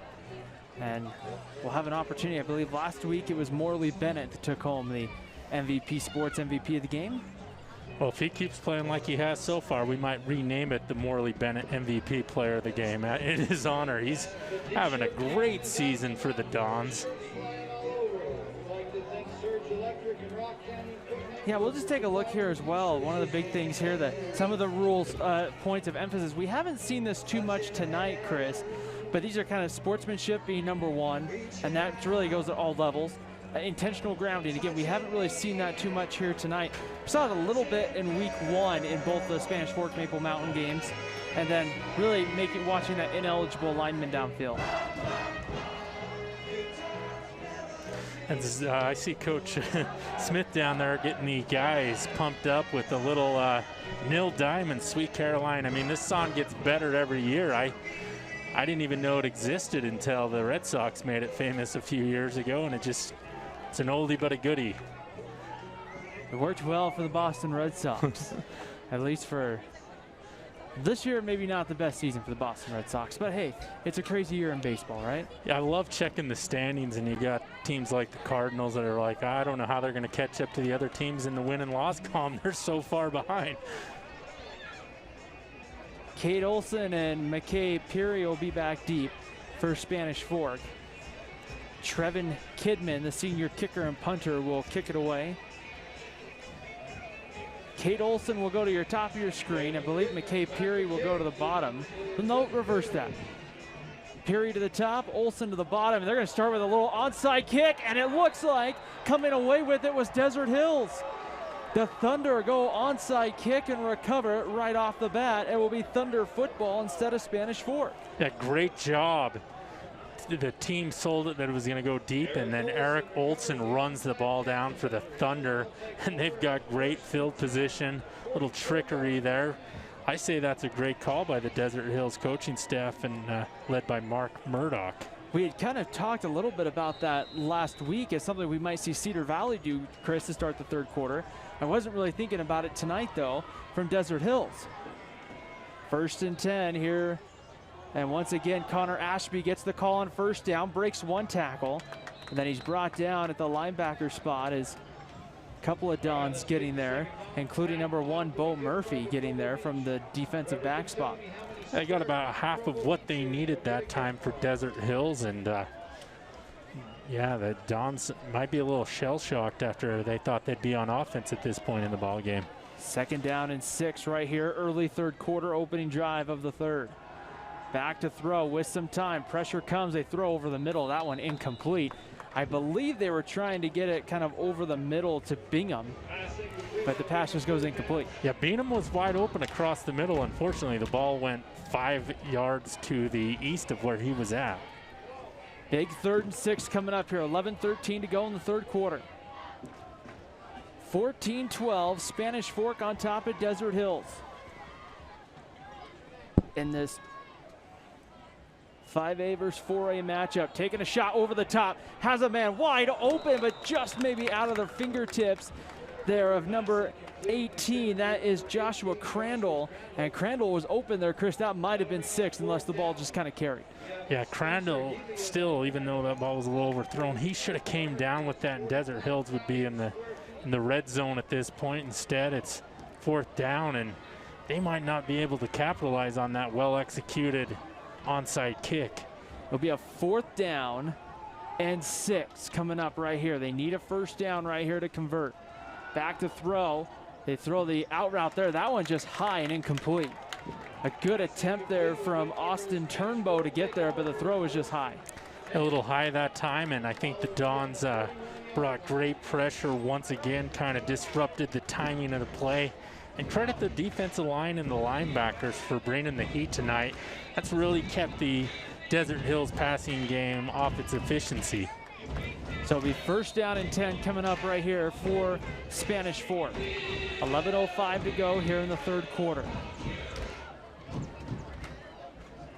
Zach Dart and Tayson Reed in the backfield here for Spanish Fork. And they'll give it to Reed on 1st down, and not much going on, as getting there immediately was number 5, John Stokes, from his linebacker spot.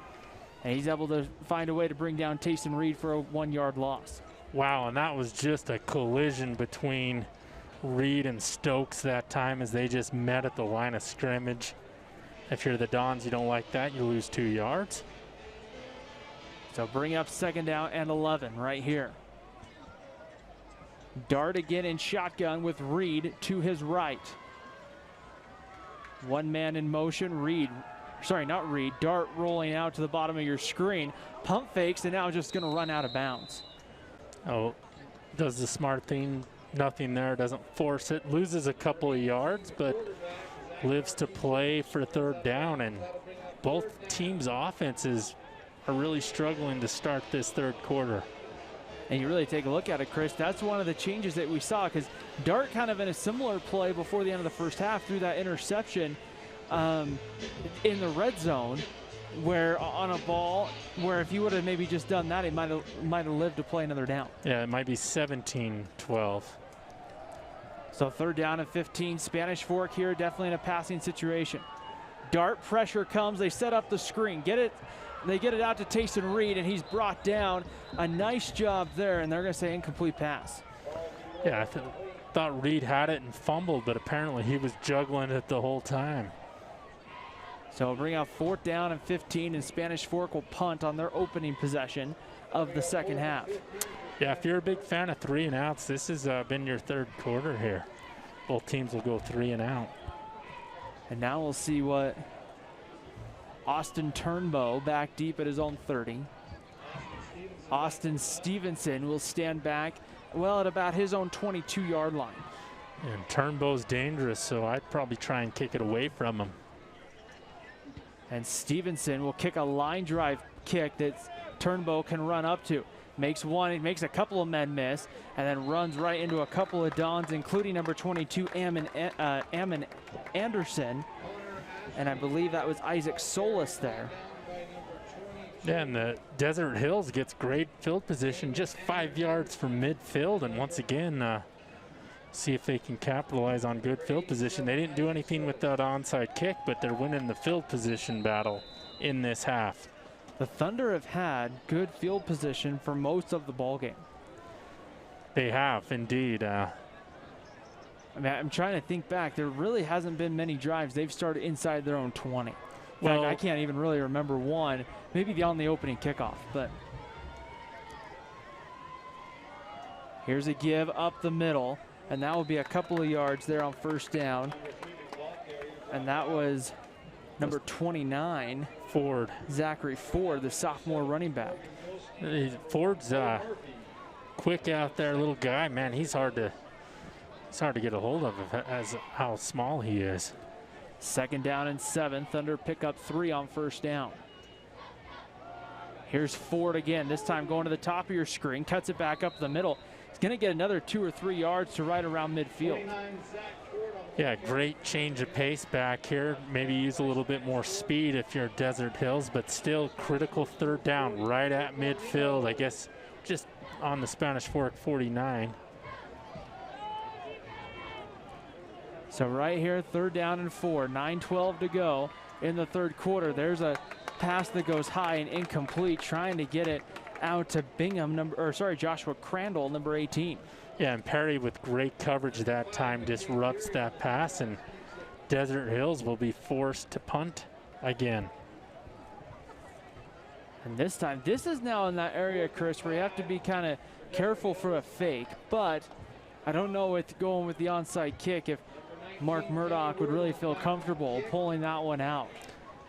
Well, they came to win it, so who knows? Bentley will kick it away. Tenny Worthen, I believe the deep man, will let it bounce inside the 10, down to about the 7-yard line. Brings up a Dons have got to really be careful here. I imagine they got to be a little bit conservative on their play calling here. Maybe you can throw it deep, though. You just don't want to take too much time and allow for pressure to cause a safety. And you have to be careful, too, at getting this area of any kind of a holding penalty or anything to move you further back. Plus, I believe a hold in the end zone is also a safety. That's never fun either. And then Desert Hills would get that 2 points back. So it's Dart and Joshua Buck in the backfield on first down.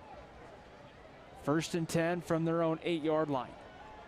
Dart back to throw with some time, steps up, throws over the middle. That one almost going to be intercepted, but then it was Jonah Tarangavo who had a chance at it, but that one kind of goes in and out of his hands. Yeah, that was quite the play going on there.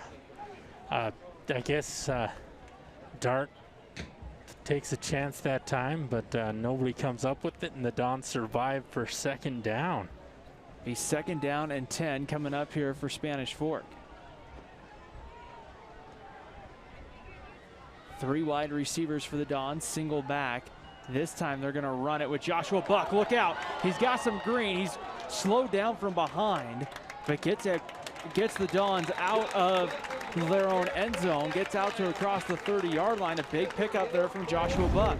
Yeah, great job by Joshua Buck, and really let's credit number 72 for the Dons making that possible. That's Matt Smith with some blocking downfield, and Joshua Buck, a recipient of some great blocking, does the right thing and takes advantage of it. That has to be a Lance Wilson State Farm assist right there from Matt Smith. 1st down and 10 for the Dons. Your playbook's wide open now that you're at the 30. It looked like that Joshua Buck had a little more distance there than maybe he did. I thought he was going to break that one for a bigger gain. Here is number 14. That's Jacob Tarangavo on the carry. Tarangavo gets to 38, but I believe there may have been a penalty flag. I think it might have been not enough guys on the line or something like that. Some sort of. I was looking around, I couldn't see it, and it's on the very far side of the field. Well, and they threw it right when the play was snapped, so it's got to be a formation or something like that. So you see it right now, and it will be looks like an illegal shift against Spanish Fork. And we saw Desert Hills have a lot of procedure penalties, false starts in particular on one drive, and that really probably prevented them from getting 7 or 6 points.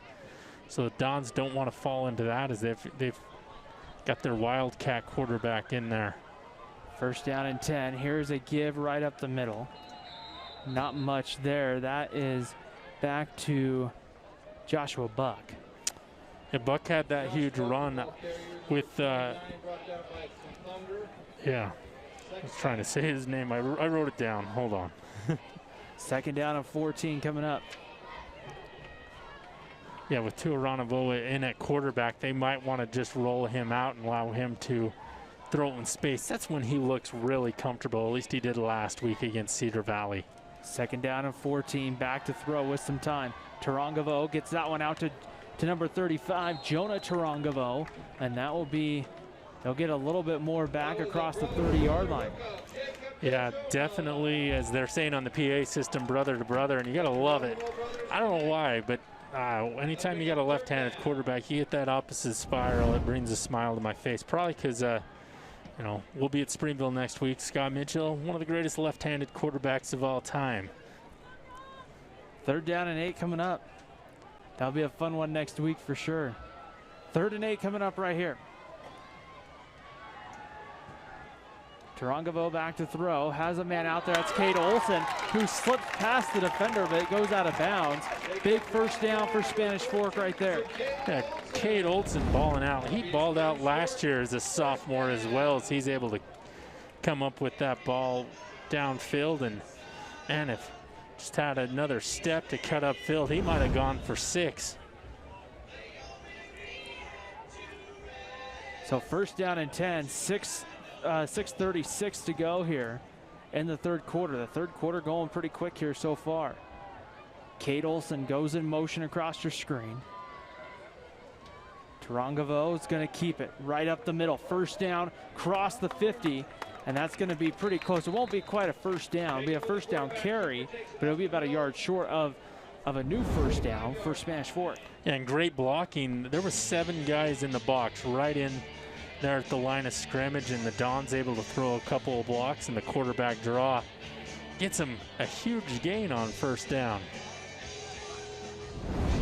So it'll be 2nd down and about 2 right now, and just kind of giving Desert Hills right now, Chris, with the changing quarterback here, just giving a little bit of a different look right here.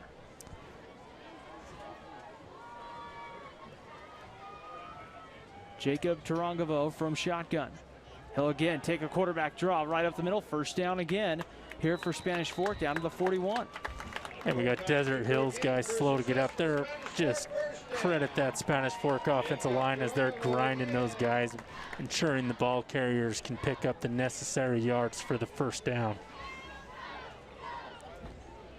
And an opportunity right here. The big thing if you're Spanish Fork too that you kind of like on this kind of a drive, Chris, you're running the ball, you're moving the chains to keep the clock running. And if you can score, even if you miss the extra point here, you're still almost a 2-possession lead here. Cade Olson goes in motion across your screen. Bad snap, and the question is who got on it? I think Desert Hills did. It was number 17 coming up with it, Jacob Buckway, the defensive end. And that one just goes right off of number 14, Jacob Tarangovo. And right there, Buckway able to fall on it. And that's, I believe, the 3rd Spanish Fork turnover of the night. Yeah, they've got 2 fumbles now and 1 INT compared to Desert Hills, who is yet to turn it over. You're not going to win too many ball games when you're down 3 in the turnover category. But the Dons defense has been playing hard tonight. We'll see if they can come up with another stop here. So right now it will be Desert Hills football right on the 50. 1st down and 10. Thunder going to take a shot. They have a man out there. They make a connection at 6. It is. It's Austin Turnbow. Touchdown Thunder. And now Desert Hills regains the lead. Yeah, 50-yard touchdown that time as Turnbow with one-on-one coverage just beats everybody deep. Don's a little late with pressure, but you know, if you throw it enough times deep, you're eventually going to score, and Desert Hills does. A big touchdown on the other side there for Austin Turnbow, the senior safety and wide receiver. And now, again, Chris, this is where you kind of fall into decision time. If you're Desert Hills, you talked about this at halftime, that now you're chasing points, but it looks like they will just take the extra point attempt right here with number 81, Trevin Kidman. Kidman missed earlier on, and this one is no good. Oh, that poor kid missing those extra points, and the Dons had a couple of guys just slam into each other as they're trying to block that kick, and they're both getting up a little late. As we see, Jeffrey Hernandez was one of them. Pena might have been the other. So right here, we'll see 5:12 to go here in the 3rd quarter on Spanish Fork 17. Thunder lead at 18-14 here on top of Spanish Fork. And right here, let's take a moment to thank our sponsors here on Spanish Fork 17 for making each and every broadcast possible. We got Mikkel Thompson and Hunter, attorneys at law. The Driggs Mortgage Team, Triple T Heating, Cooling, and Plumbing. 2 Jacks Pizza, MVP Sports, Lance Wilson State Farm Insurance. We got the car guys at Blue Diamond Auto Group. We thank everybody for making these broadcasts each and every Friday night and the occasional Thursday and Wednesday that we have later on in the season possible. And we want to welcome those watching on our YouTube page, youtube.com/SpanishFork17. will be up at Springville High School next weekend. Maple Mountain and Springville, and what's going to be a key game early on in the Region 8 season. Yeah, and Maple Mountain's poised to have a great season this year, and they'll probably head into that game 2-1. And they played a tough Pleasant Grove team, which has been recruiting all over the nation to bring kids in for this season. They played them tough. I believe they lost 19-14 or something like that. But Maple Mountain poised to make a run this season. Getting ready to kick it away. This one will go deep, and I think it's going to be returnable from about the 1 for Cade Olson.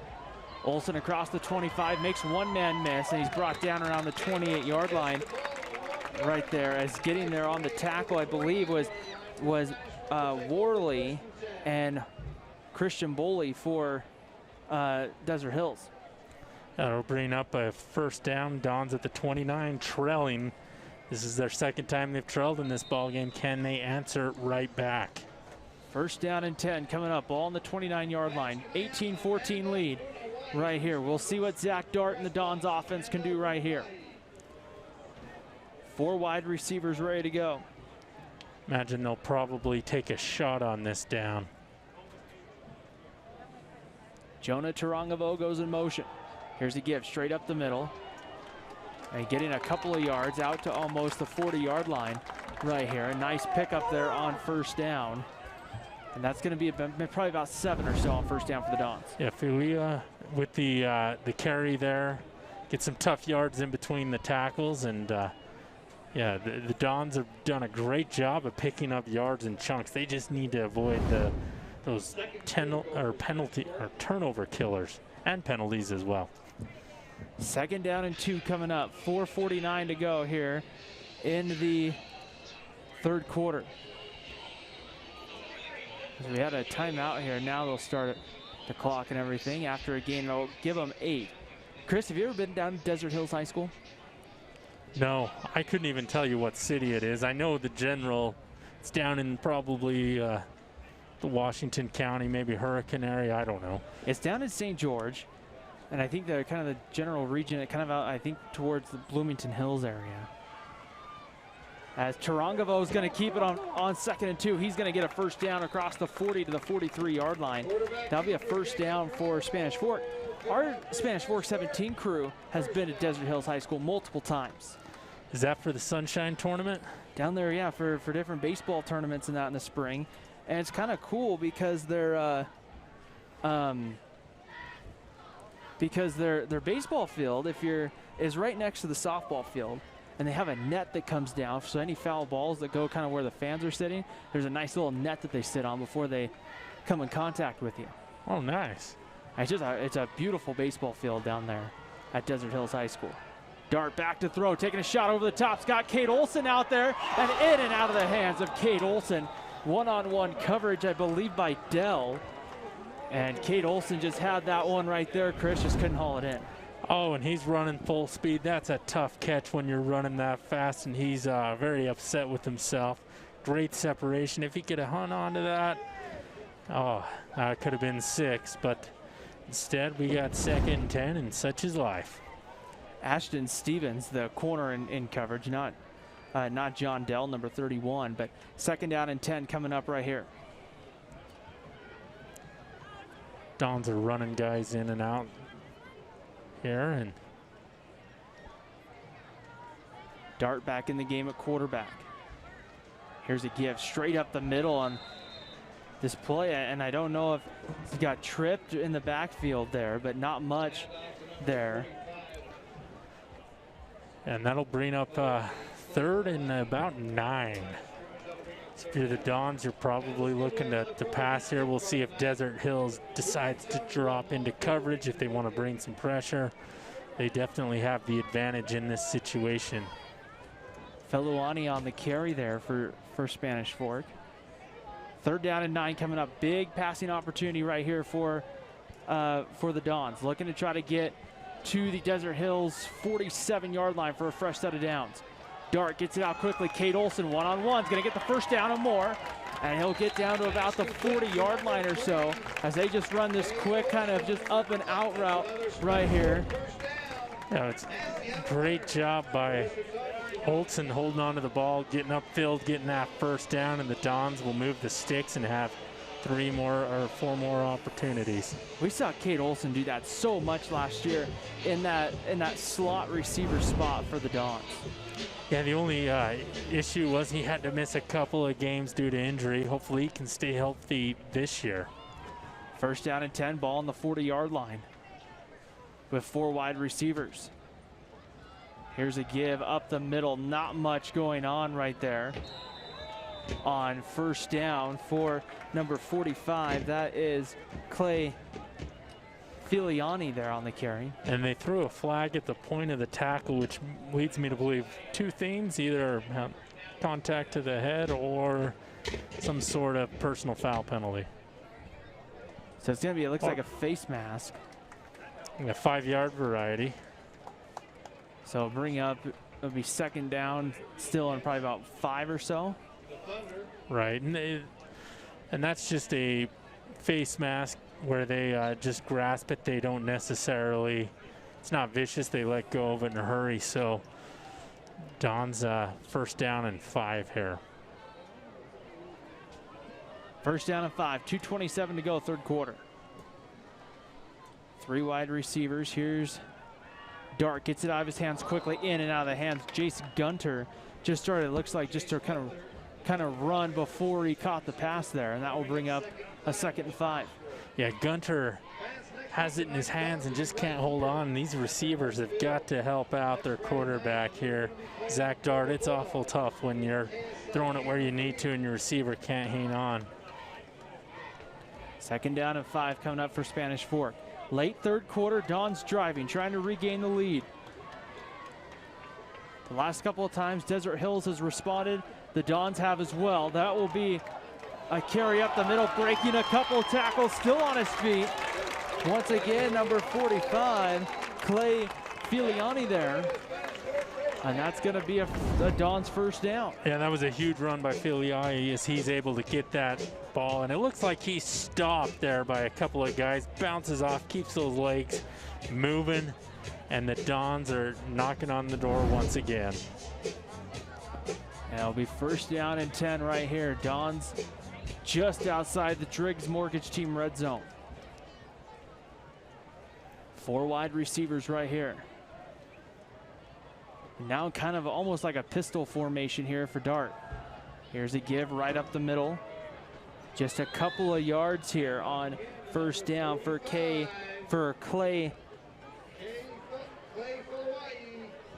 Filiali there on the carry. Filiali. Not a huge gain that time by Filiali as the Dons still get positive yardage. Down by 4, and we're getting close to the end of the third quarter, and this thing is setting up for just a knockout brawl in the fourth quarter as both teams have been physical and it's been a tight game. Minute 11 to go here. Here's another give outside, and Filiahi there gets down to about the 17-yard line. Brings up third down and manageable, 3rd down and 5, under a minute to play here in the third quarter at Spanish Fork. And they're in that questionable field goal range here. Maybe if they pick up a few more, they'll attempt a field goal, but a field goal really doesn't help you out as you're down by 4. 3rd down and 6 coming up right here. So 3rd and manageable for the Dons, looking to try to get a first down.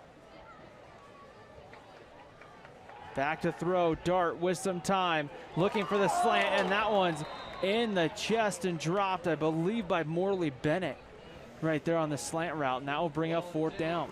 Yeah, pretty good coverage. I think it was Dell on coverage that time, and he just gets his hand in there and swats at the arms of Bennett and makes sure he can't come up with it. So bring up 4th down and 6. Decision time here for Spanish Fork head coach Dustin Smith. Right now it looks like the offense is going to stay out here on the field. Dons looking for the first down right here. 3 wide receivers, man goes in motion. Dart rolling to the bottom of your screen, now pressured, throws towards the end zone, and a tight window. bobbled though by Morley Bennett, and it will go incomplete. He ended up making the catch, but he didn't get the catch, didn't have control, I think, before he went out of bounds. Yeah, I think even if he'd have held on to it, it wouldn't have counted, and now Spanish Fork's going to have to rely on their defense here to get a stop, get a possible turnover, as you don't want to fall down by too many points in this ball game. It's a 4-point. You can pretty much afford to give up a field goal, but a touchdown here on this drive from Desert Hills, Chris, might be backbreaking for the Dons. Yeah, it definitely would. First down and 10 coming up right here. The Thunder with the football at their own 17-yard line. 24 seconds to play in the quarter. And it's going to be the quarterback, Tolo, who will keep it on first down. And he'll pick up maybe 3 or 4. And now decision time, but I don't think Desert Hills is going to snap it again here in the quarter. Yeah, they're just going to let the clock run out. Why do another play? Put those 4 fingers up. Going to the end of the third quarter here with the lead. We've reached the end of the third here on Spanish Fork 17. Desert Hills Thunder 18. Spanish Fork Dons 14. High school football comes back after the break here on Spanish Fork 17.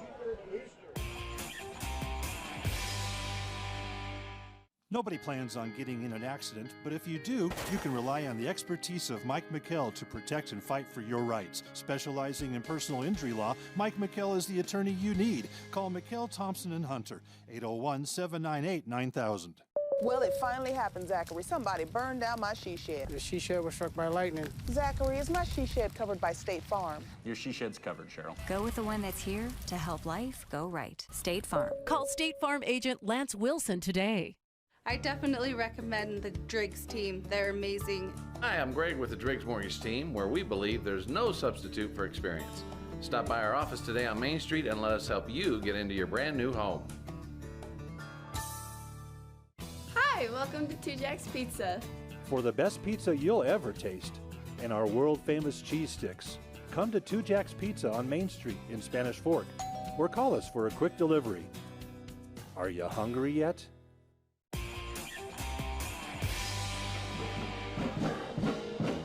Start of the fourth quarter here on Spanish Fork 17. Ryan Pickens alongside Chris Hurst as we settle in. 12 minutes on the clock to decide this one. And it's a 4-point game between Desert Hills and Spanish Fork. It's Thunder football at their own 22-yard line. And here's a give up the middle. Not much going on first down. I believe that's Connor Ashby. And it is Ashby on the carry. And Ashby's been a workhorse for Desert Hills as they've relied on him quite a bit, and he's gotten 4 or 5 yards. Most times he's carried the ball.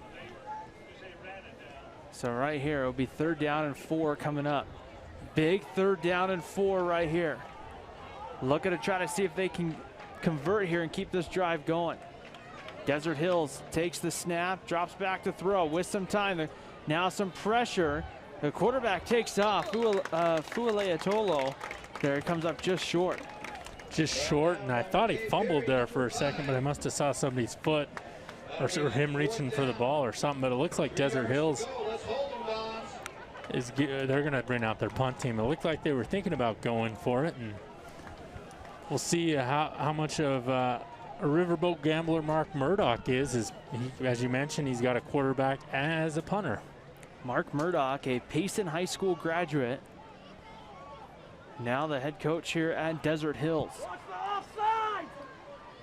Back deep, it's going to be Cade Olson back deep, and now we're going to get, it looks like an illegal shift. Was that a delay of game? Maybe a delay of game. The play clock showed 0, so you might be right. You're probably right on that, Chris. Nonetheless, it backs up Desert Hills 5 yards. That'll give the Dons a little bit better field position here. Going back to Spanish Fork's Week 1 loss at Cedar to the Reds. Really, field position played a big part in that one. Here's a punt. Cade Olson will get away from it. And that was going to go out of bounds. That's going to stay on the Desert Hills side. The ball will be in Desert Hills territory. here with 10:26 to go. But, you know, you go back to that week 1 game at Cedar City for Spanish Fork. It was down to the wire, kind of like this. A late score from Cedar sends the game to overtime before the Reds would find a way to pull that one out. And Chris, you have a week 1 loss like that, you have to find a way again to get, when you next time you get in a close game, to kind of put that behind you. Yeah, you do, and tonight's a perfect opportunity. Desert Hills is going to have a great season in, excuse me, in Region 9. First down and 10 right here. Coming, 10:26 to play here in the quarter. Joshua Buck in the backfield. Jonah Tarangavo goes in motion. Dart back to throw, hits a slant route, that's complete. Right there, gets it out to number 81, Tate Mullins. Ball complete to number 81, Tate Mullins. And Mullins dives near another first down there as he gets 8 or 9 yards. So a big pickup right there, a nice job by Mullins. And that's another play that the Dons love. And now you're in the 2nd and 2 situation. You can take a shot downfield here and still have a great shot at picking it up on the ground on 3rd down. We'll see what Spanish Fork decides to do right here. It's been a little while looking down the sidelines. We haven't seen Tayson Reed in the backfield much. There's a completion. That is going to be Morley Bennett. And Bennett gets down to the 32-yard line. So.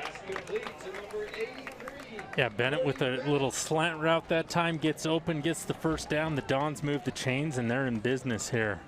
And really not trying to do anything really too flashy themselves here. Spanish Fork just finding ways to move the ball right here as the clock moves and hits 9 minutes and 30 seconds left in this one.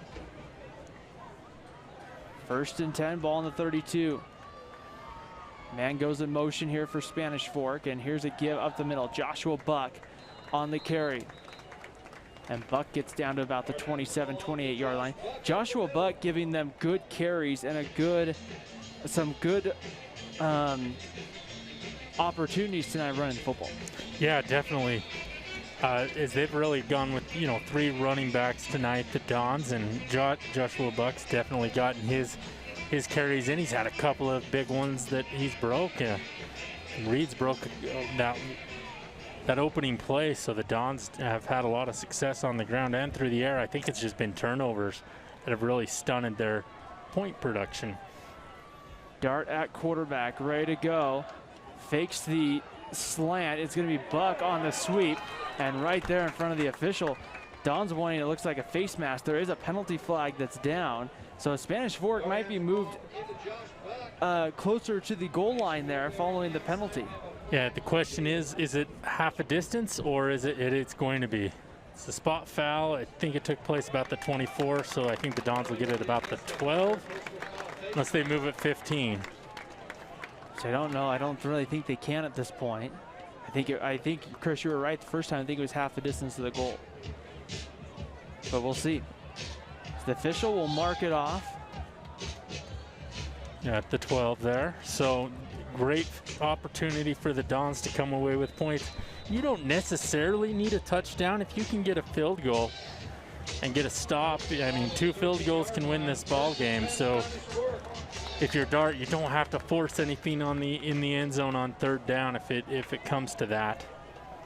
And now you're going to see kind of this red zone I formation look here from Spanish Fork. Here's Dart, quarterback keeper straight ahead. That will work for a few more yards ahead. A nice pickup there on 1st down. Gets it down inside the 10 to about the 7-yard line. Yeah, and they're moving fast, and the Dons have found their rhythm here as they're going to line up in the old I formation. Ready to go again. Dart on the quarterback keeper. Did he get enough to get in? He did. Touchdown, Spanish Fork. Zach Dart on the quarterback keeper. Great job by Dart following his blockers, and Desert Hills was definitely expecting. And we'll rewind the tape here as we've got a penalty. It's a sideline warning, it looks like, against. I thought that was the call. I didn't see it. I just saw the official point towards the Don side, and people stopped celebrating. So I apologize, I missed that, but it looks like they're moving him back 5 yards. So moving back to the 10 right here. After the penalty. I thought it looked like it was sideline warning, but that's really okay. Well, we'll move on. Nonetheless, I mean, it's second down here. Spanish Fork late getting the last man on the field. 4 wide receivers, 5 on the play clock. Joshua Buck on the carry, and Buck maybe gets back to the line of scrimmage right there. Kristen, that's kind of the momentum-changing play. You get a touchdown thinking, hey, I have the lead, and now that kind of changes stuff right here now because the touchdown off the board.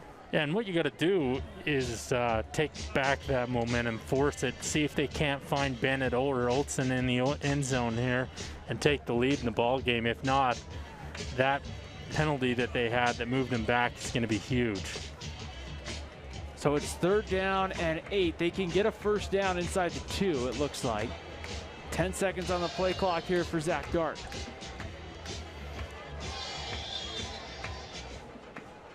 Dart back to throw, slant route, and that's complete, and that's a touchdown to Morley Bennett.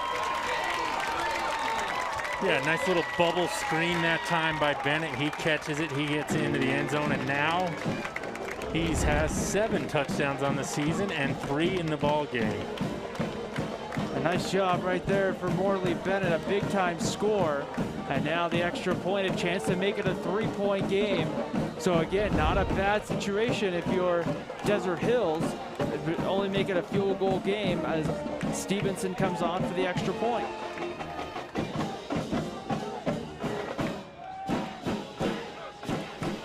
The Dons are missing somebody. Everybody was looking over. Joshua Buck runs in. Snap was low, they get it down, and Stevenson's kick is through the upright. So 7:03 to go in the 4th quarter. It is now a 21-18 lead for Spanish Fork. The Dons defense now have the task about trying to keep Desert Hills off the scoreboard. And Chris, this is kind of what we talked about. Every time Desert Hills made a big play to score, back the other way came Spanish Fork. Yeah, they've done that so far tonight. Here's the one thing, though, that's got to be frustrating for Desert Hills. Both teams have scored 3 touchdowns. What's the difference in this ball game? Well, you didn't come away with your extra points, and credit Austin Stevenson. He's converted 3 out of 3 PATs, and so that's the difference in this ball game. But we'll see if Desert Hills has another touchdown in him here, and if they score, I'm sure there'll be plenty of time for the Dons to take the lead. So this is shaping up to be possibly the game of the week in high school football here in the state of Utah. Back deep will be Bingham. And I think it's either Crandall or it's Eric Olsen back deep for Desert Hills. And that one's well into the end zone. It will come out to the 20-yard line. And that's a huge weapon as Stevenson kicks another one into the end zone, and it's automatic at this point. So now we'll see here with 7:03 to go here in the 4th quarter. Each team with all 3 of their timeouts. And right now, Chris, this might come down to which team wants it more. Yeah, it does, or which team can make a big play here. A lot of times these games come down to big play opportunities, but we'll see who can execute down the stretch as well. Both teams have been content to run the football and chew clock. Here's a screen pass that is complete out to Crandall, number 18. And Crandall looks like he might have cramped just with the way he went down right there. He's grabbing that hamstring area. Hopefully he's not grabbing his knee, which is usually a good sign. Just the way he goes to get up, and then just that you can kind of see that calf muscle just tighten up. And so they're stretching him out, so it looks like he might just need to get some fluids in him. It's not terribly hot, but it's not cool either tonight. And at least in the booth, it's nice and warm with the mask on. It's been it was in the upper 80s, I believe, at kickoff. And now it's down to, I think, right around 80 degrees or so. as Crandall there coming off, walking off under his own power. You have to just think, you're going to get some cramps when it gets this hot outside. Yeah, it is, and Crandall's one of those guys that's been on the field the majority of the game, so he's getting a lot of snaps in. So here we go, 2nd and 3 coming up. Crandall got 7 there on the little screen pass.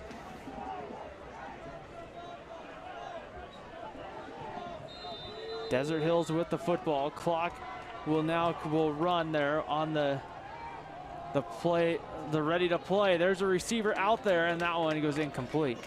Believe Turnbow was out there, but I think they were looking for Jacob Wilkins. And I wonder if that was a little miscommunication. Usually you don't have 2 guys go deep in the same spot. Fulatola just throws it deep, but really I didn't know who he was throwing at, and maybe he was just getting rid of it due to the savage pressure the Dons were bringing. A big 3rd down and 3 right here for Desert Hills. A low snap, they're gonna have to make something out of nothing. And right there, number 73, Sinclair Dane from his defensive line spot. Yeah, Sinclair Dane brings it on that play. There's been a lot of pressure by Mulestein and some other guys out there, Rapena. So great job by the defense holding that time. And 3 and out. Now you have a chance to really force Desert Hills here to punt, get the football back, and Chris, you start to get to that 6 minutes and 13 seconds. It's potential Spanish Fork can take a lot of time off the clock on this next drive. Cade Olson back deep at his own about 48-yard line. Low snap, it's misplayed. The punter's gonna go down inside the 10, and Spanish Fork will have it 1st and goal inside the 10. Morgan Mulestein getting there. Huge play by the Dons as they're able to capitalize on a mishandled punt there that time, and really they can, if they score here and make the extra point, they got a 10-point lead. So that'll really put a lot of pressure on Desert Hills to press. So it's 1st and goal from the 7. They have a chance. We'll see if Spanish Fork just decides to take a shot immediately. Other thing is I might just line up in that I formation and just pound the ball here with a couple of your big backs that they've got.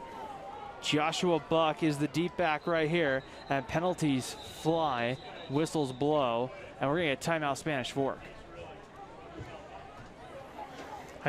Was the play clock to 0? Is that the reason for the timeout? That's what I'm guessing. But yeah, it looks like the Dons are, Coach Smith's not too happy. I don't know if it's necessarily, I mean, especially coming off of a break, Chris, you would like to get the play in and get lined up and go. You don't really want to have to take a timeout in that situation. No, you don't. You want to save those timeouts if you need to make a comeback. So nonetheless, though, the Dons up by 3. And, if I'm Coach Smith, I'm reminding them, hey, guys, these guys have not, Desert Hills has not been able to convert on any sort of PAT tonight. Let's try and get the touchdown, but let's not do anything stupid to put us out a field goal opportunity, because a field goal puts them up by 6.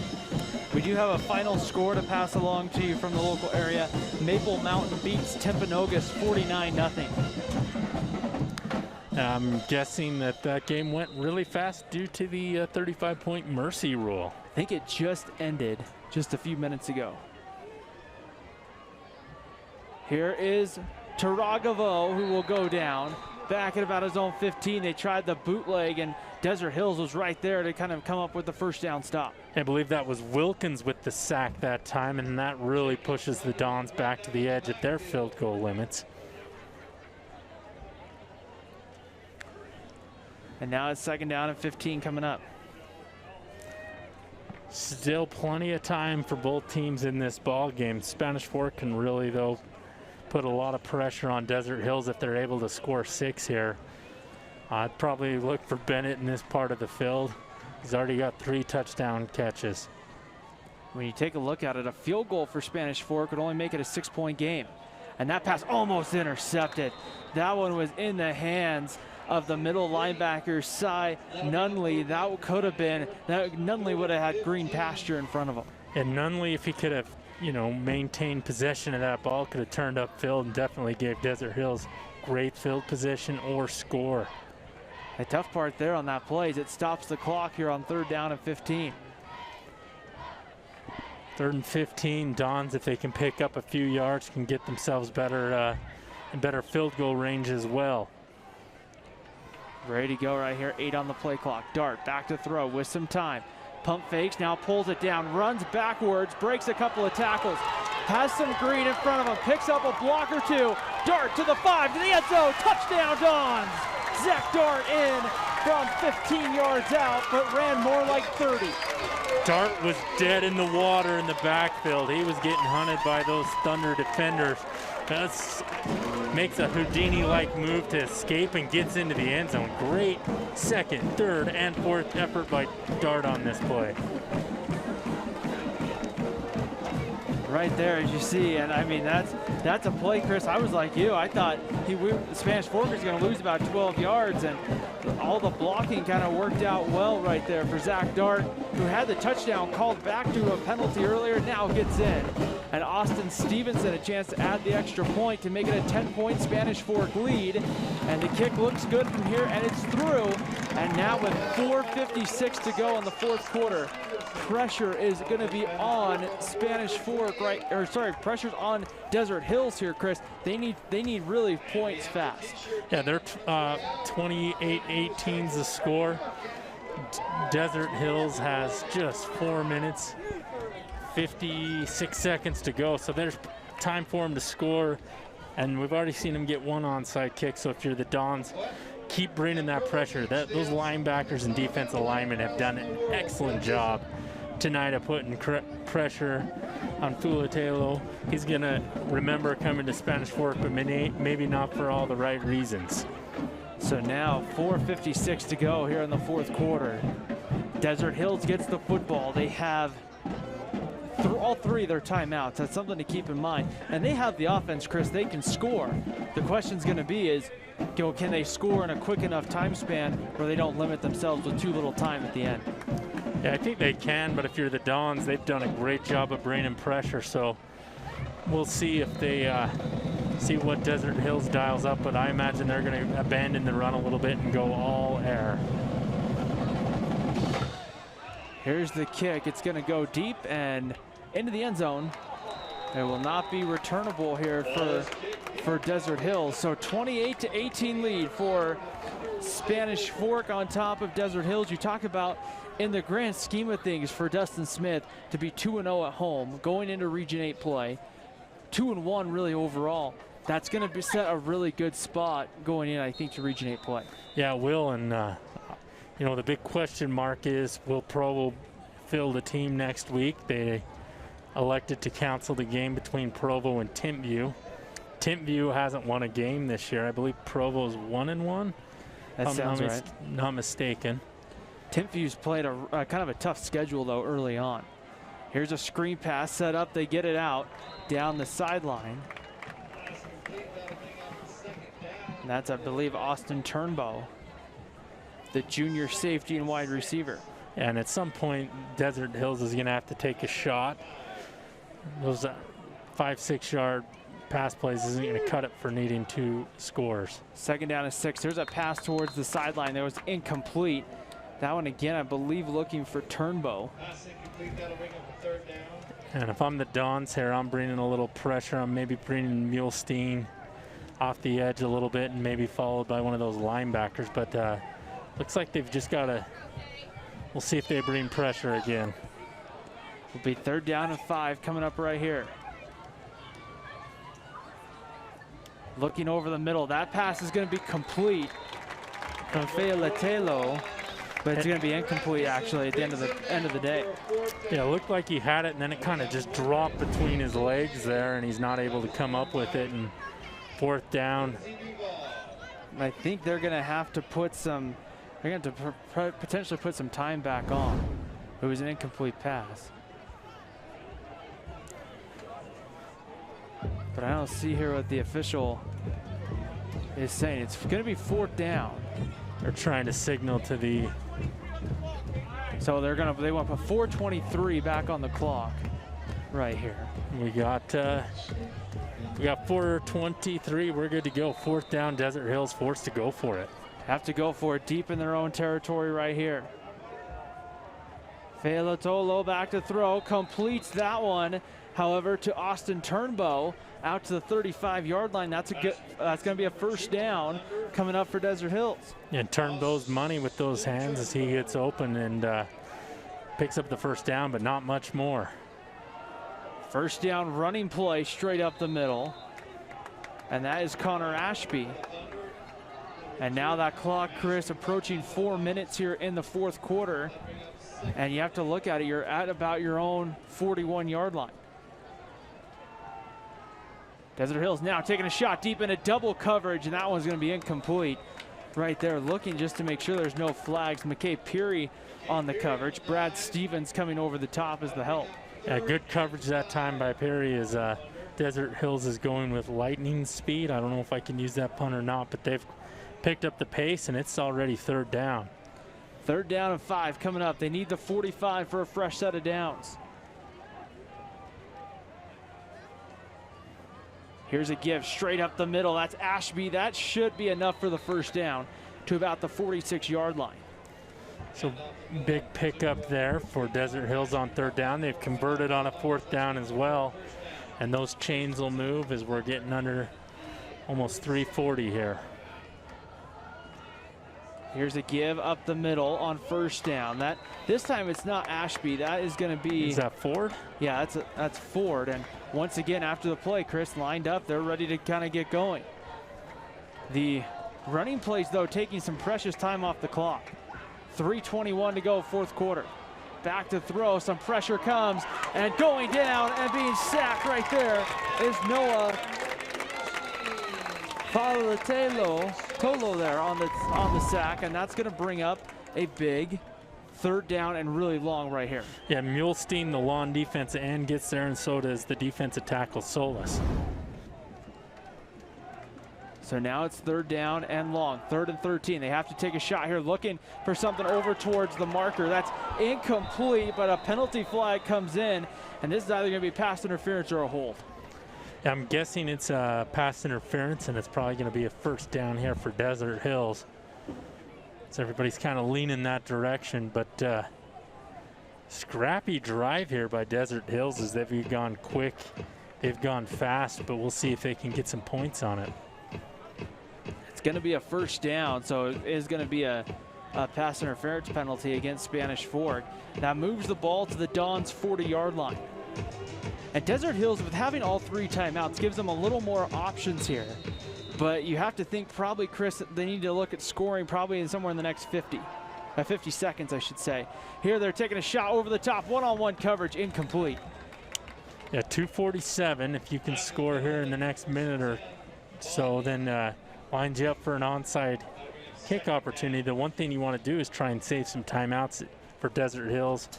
In case Spanish Fork gets the ball, you can see if you can get it back one more time that way as well. So right now, we'll see here what happens. There's a little screen pass set out there. And that is going to be Ford once again. And that's a dangerous thing right there, because now the clock will continue to run. And you only really pick up 1 or 2 yards. Yeah, time's running, but Desert Hills, it's got to be methodical too. You can't just run up there without any play or idea of what you're going to do. Ready to go right here. Fualete with the complete pass, breaking a tackle. Bingham still on his feet, and they're going to call him out of bounds. Out of bounds right past the 1st down marker. Gives Desert Hills another set of downs. Clock stops as well. And now we're going to have, I don't know if they're going to say, I think they might say we're going to re-put some time back on.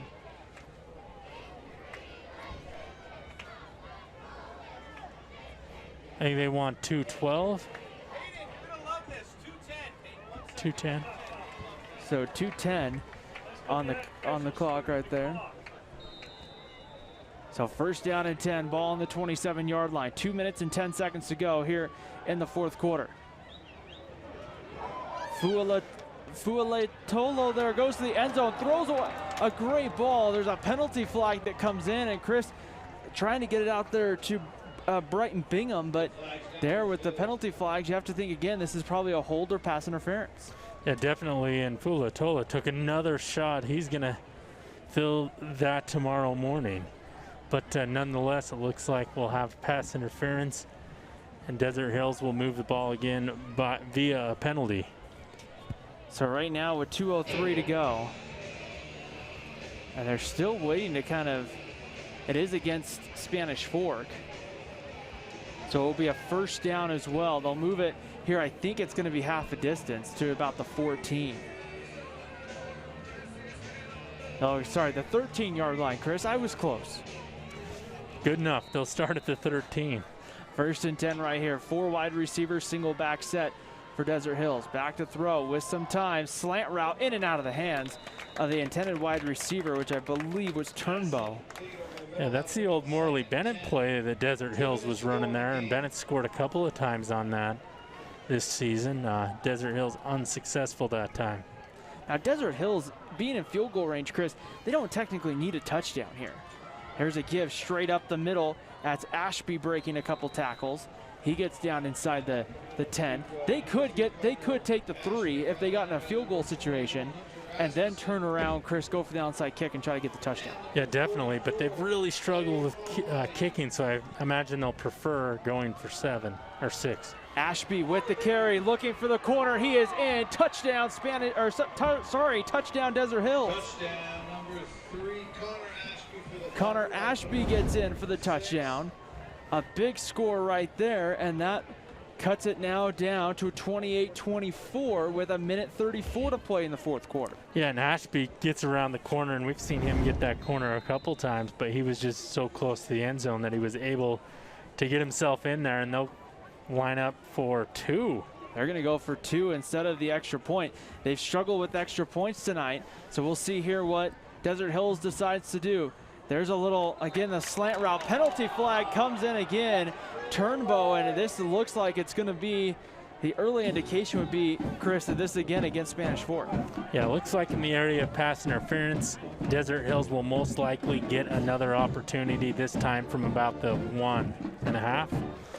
Pass interference indicated against the Dons.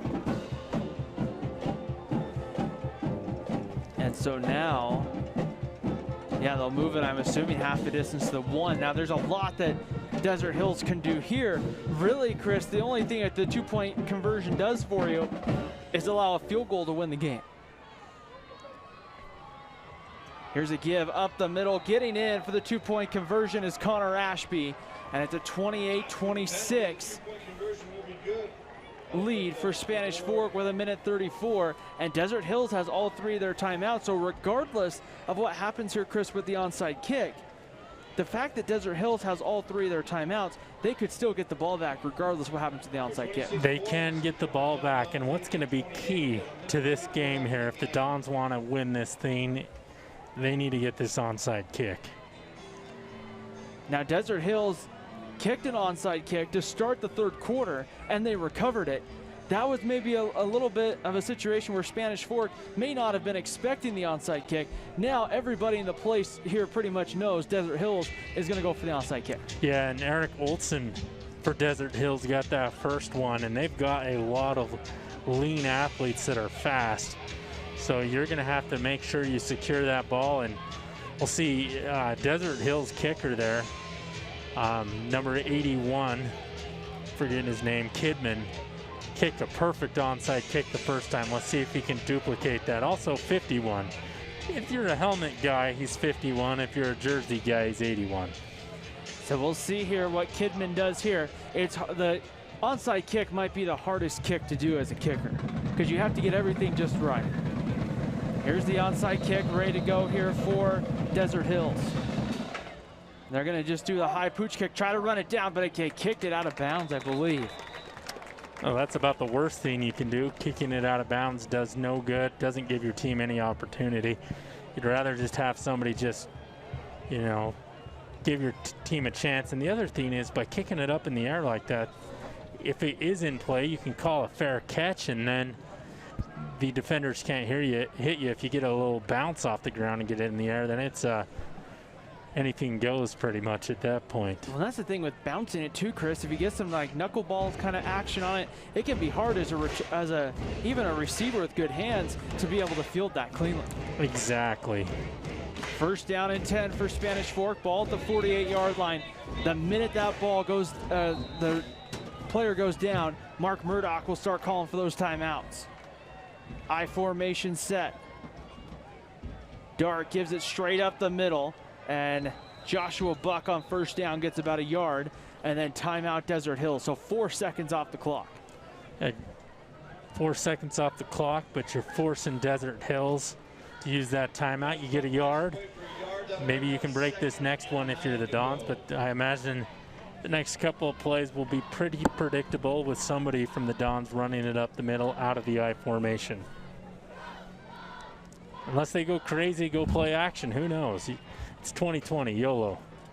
You've seen there have been times, especially on third down, where teams will take chances and do a play action or do some kind of a screen pass or something to try to, play aggressive to get the first down. We haven't seen the new head coach here for Spanish Fork, Dustin Smith, in too many of these positions to really know kind of which way he's going to play it. Yeah, and maybe he doesn't even know what direction he's going to go yet. And you're trying to fill this out as a head coach and listen to your staff on what your options are. But I imagine they'll take the conservative route at least on this play. So we'll see what happens here. Second down and 9. Minute and a half to play, fourth quarter. 2 timeouts remain for Desert Hills. They have to stop Spanish Fork and force a fourth down and a punt to get the football back. Or a turnover. Buck straight ahead. Again, he'll get maybe 2 or 3, and then timeout Desert Hills. About 4 more seconds off the clock. So really, if you're Desert Hills, Chris, this has been good. 2 plays, only 8 seconds off the clock. Yeah, and you got to force the Dons to punt in this situation, so they're playing here for another stop. Now, here's the question. Do the Dons go for it? Do they punt it? And unfortunately, they got a guy down there as well. This is the tough spot, Chris, because if you throw it and it's incomplete pass, you are pretty much giving them an extra timeout in a sense. That's true. But I've always been more of a let's get that final timeout off the board, personally. But this could be a situation where you put 10 people in a room, Chris, you get 10 different answers. Yeah, I guess it's the chess match of football is interesting to see how different coaches play it. As you see number 35 there, Jonah Tuatavoga are walking off the field with help. Tuaranovoa, sorry. So he comes off the field right here with 1:26 to go, fourth quarter. 28-26, Spanish Fork on top of Desert Hills. Don's trying to hold on to move to 2-1 before getting ready to head into Region 8 play. Third down and 6 coming up. Dart from shotgun. Give to Buck. Dart keeps it and goes down. A big sack back at his 45-yard line, Jacob Buckway. But what that does, Chris, is that really forces that final timeout from Desert Hills. It does, but it's going to give Desert Hills better field position. And if you're Spanish Fork, you got to make sure you get away a clean punt in this situation. 14 for Spanish Fork. So fourth down and 14. They'll get ready to punt. I would imagine Spanish Fork will punt in this situation. Desert Hills now, there's 2 different ways you could play this if you're Desert Hills. You could send the house and go for a block, or you could set up the return. I'd send the house and try and put pressure on that punter. We saw Desert Hills give up a touchdown earlier by bobbling a punt. Try and force something, especially at this level where we're dealing with the future adults of America here. Austin Stevenson will punt.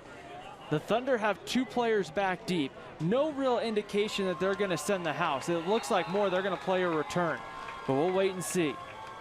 Stevenson standing back at about his own 32, 33-yard line. Low snap, bobbled. They get it just barely off. and it's a good one. Back to about the 11-yard line on the return.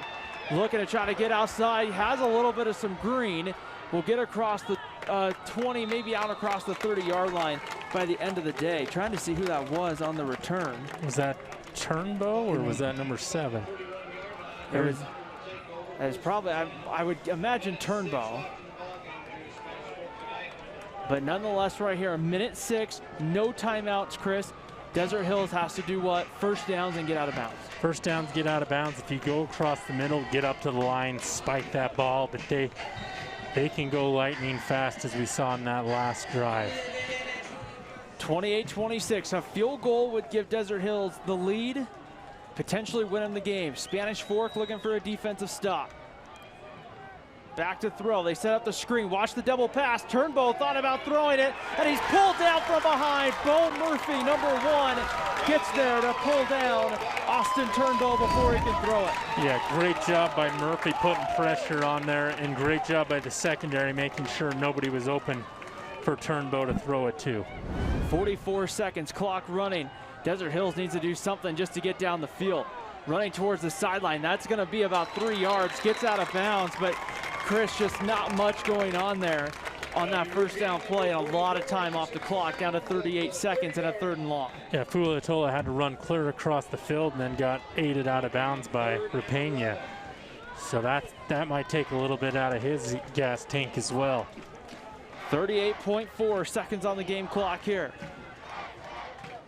4 wide receivers back to throw, looking to throw downfield with some time, doesn't have anything anymore, and now goes out of bounds, gets hit, and taken out of bounds, brings up 4th down with 30.7 on the clock. And now, Chris, here it is, ball game on the line. Yeah, 4th and ball game here. If you're the Dons, keep putting that pressure and keep having great coverage downfield. They should be in good shape. And they've got their safeties about 25 yards back. 2 linebackers on there, 2 safeties, and they've brought a couple other players in to kind of play the slot guys here. 4th and 8. Desert Hills needs the 40 for a first down. Back to throw, that's complete. It's going to be close to a first down. I don't think he got it. By Turnbow. And we'll see here. They may take time to measure this one right here. Down to 26 seconds. And Spanish Fork saying, the sideline anyway, saying no, he's short. But we'll see, they may measure right here, Chris, and I wouldn't blame them. He'll measure, but he got a pretty good spot, but at the end of the day, I don't think he made it. I think the Dons will be able to line up in the victory formation. But, you know, nothing like a measurement with 26 seconds to go to prolong the game here. So they'll go ahead and measure. It's going to be tough for us to really get a view because of where it's at. It's right on the sideline, so right over kind of where the Spanish Fork bench is. But we'll get a quick reaction, I'm sure, based off what's going to happen right here. So they're going to have the ball measured. They're going to stretch it out, and it's short. 4th down ball game. Spanish Fork will get a big 28-26 victory, pending the final 26.5 seconds.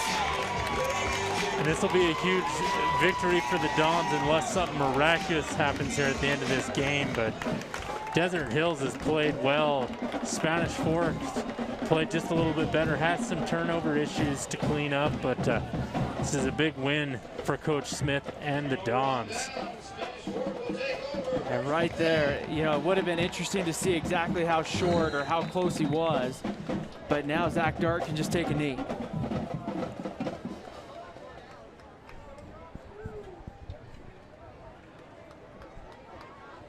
So here we go. Zach Dart kind of in a pistol formation, one very deep back.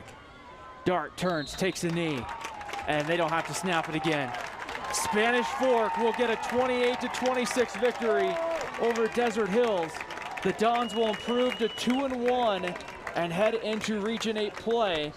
And we will have an opportunity here to kind of look back on this one here as the final few seconds roll off here in our postgame show. Chris, what a win for Spanish Fork. Yeah, huge win, back-to-back home wins after a disappointing double overtime loss for the Dons. So they get a little bit of momentum heading into a huge game against Provo, where that's going to be an all-out, lack of a better term, dogfight. It will be interesting. The game last year was a tough one for sure. We'll take a break on Spanish Fork 17. We'll have some final thoughts for this one. We'll have our MVP Sports MVP of the game and get you ready for our next week's game here on Spanish Fork 17. You're watching high school football. Need a new car or truck? Come to the guys you trust. The Car Guys are part of the Blue Diamond Auto Group, and they have the best selection of quality vehicles at the best prices for your budget. The Blue Diamond Auto Group with the Car Guys at 872 North Main in Spanish Fork. I definitely recommend the Driggs team. They're amazing. Hi, I'm Greg with the Driggs Mortgage Team, where we believe there's no substitute for experience. Stop by our office today on Main Street and let us help you get into your brand new home. If you're looking for a workout, you know MVP Sports is the place to start, and that includes pickleball. MVP Sports has all you need to get active in this growing sport: paddles, shoes, clothing, and the pickleballs. MVP Sports in Spanish Fork. The best time to check your furnace is before it fails, and you can rely on Triple T to do the job right. Our technicians are trained every year so you can sleep better at night, knowing your furnace is safe to operate. Call Triple T at 798-7711 to schedule your tune-up today. Hi, welcome to Two Jacks Pizza. For the best pizza you'll ever taste and our world-famous cheese sticks, come to Two Jacks Pizza on Main Street in Spanish Fork, or call us for a quick delivery. Are you hungry yet? Well, it finally happened, Zachary. Somebody burned down my she shed. The she shed was struck by lightning. Zachary, is my she shed covered by State Farm? Your she shed's covered, Cheryl. Go with the one that's here to help life go right. State Farm. Call State Farm agent Lance Wilson today. Nobody plans on getting in an accident, but if you do, you can rely on the expertise of Mike McKell to protect and fight for your rights. Specializing in personal injury law, Mike McKell is the attorney you need. Call McKell, Thompson, and Hunter, 801-798-9000.